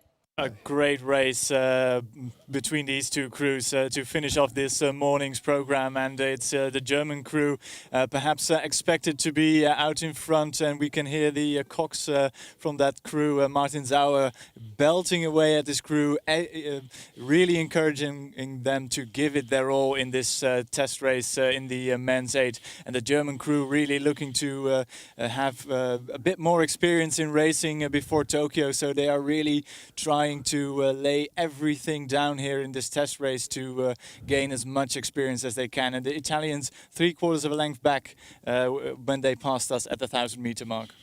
Grande proseguo la corsa, vediamo, di questa ultima gara riservata all'8 senior maschile. Vediamo, si è fatta interessante per l'Italia che sta attaccando in queste battute. Vediamo la Germania. Non riusciamo a distinguerlo, ormai il passaggio è vicino agli ultimi 500 metri, ricordiamo i componenti di questa imbarcazione azzurra, peccato che non è riuscita a qualificarsi, ma siamo con una formazione giovanissima per guardare per il domani. Vediamo Luca Parlato con Alfonso Scalzone, Salvatore Monfregola, Davide Mumolo, Liceo Emanuele Gaetani, Cesare Gabbia, Vincenzo Abbagnale, Leonardo Pietro Caprina al capovoga, al timone vediamo Emanuele Capponi del gruppo nautico Fiamme Gialle. So most of the damage was done in the first half of this race, and now going stroke for stroke, the German crew just have the superior boat speed as they come into the last 500 meters of this race, 38 strokes a minute, and it's great to see that green boat from the Germans out in front, leading the Italian crew in this race, in this test race. So Germany coming into the Red Bull area, and to you, Camilla. Yeah, we were just commenting how quick this race actually is, and with none of their sort of usual suspect competition, Germany could still come quite close to their own world record here. They did a 1:19 through the first 500 metres, 2:42 through the 1,000 and 4:05 through the 1,500. So very quick conditions out there on the lake. They're now a length ahead of the Italians, but we're going to watch this speed as they come into the line. They're up at rate 39, and it's going to be a really nice, smooth race here for the Germans. Germania lì davanti, Germania che ancora una volta dimostra di avere veramente tutte le carte in regola per far sognare anche verso Tokyo. L'Italia è seconda, una gara velocissima, suono d'arrivo. So the Germans over the line there. I think they stopped just a second before the line, but we'll bring you the finishing time there in just a moment. Yes, indeed, 5:29.8.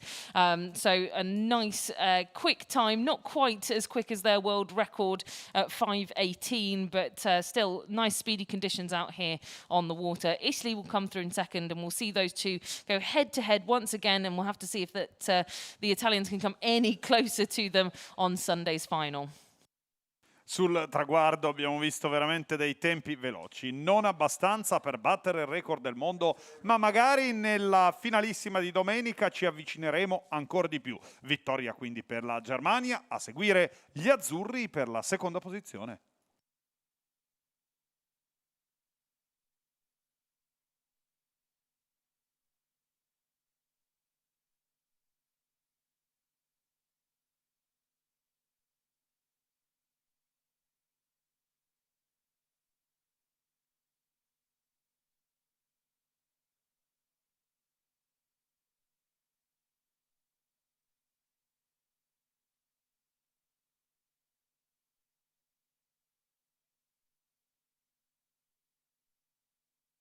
So that concludes the morning session of racing here on the first day of World Cup 3 in Sabaudia. We have more racing to look forward to, so don't go anywhere. We start again at 3 p.m. this afternoon with all of the repêchages for the lightweight men's single sculls, the women's single sculls and the men's single sculls. So we go from 3 o'clock all the way through to 25 to 4. So do join us again for that racing session this afternoon. E con questa bella finale noi abbiamo concluso, o meglio, archiviato la sola mattinata di questa terza prova di Coppa del Mondo. Ripartiremo questo pomeriggio a partire dalle ore 15:00 con il programma dei recuperi riservati interamente alla specialità del singolo. Partiremo dal singolo pesi leggeri maschile per proseguire con il singolo femminile e in chiusura il singolo maschile, con delle regate che di conseguenza permetteranno di continuare a sognare sulle acque di Sabaudia. Vi dicevo, ripartiremo alle ore 15.00 e staremo insieme fino alle ore 15.36. Non andate da nessuna parte, continuate a rimanere con noi, ricollegatevi anche questo pomeriggio, questa è la Coppa del Mondo. Grazie di cuore a tutti i volontari del comitato organizzatore e a risentirci questo pomeriggio per la ripartenza delle nostre gare. So yes, a big thank you to all of our volunteers, to the organising committee for this morning's session of racing. We've still got another session this afternoon and 2 action-packed days of racing to come. So don't go anywhere and stay safe in the sun if you are with us here in Sabaudia. It's getting nice and warm now, so keep yourself out of the sun, protected, and we'll catch you later on for this afternoon's session of racing.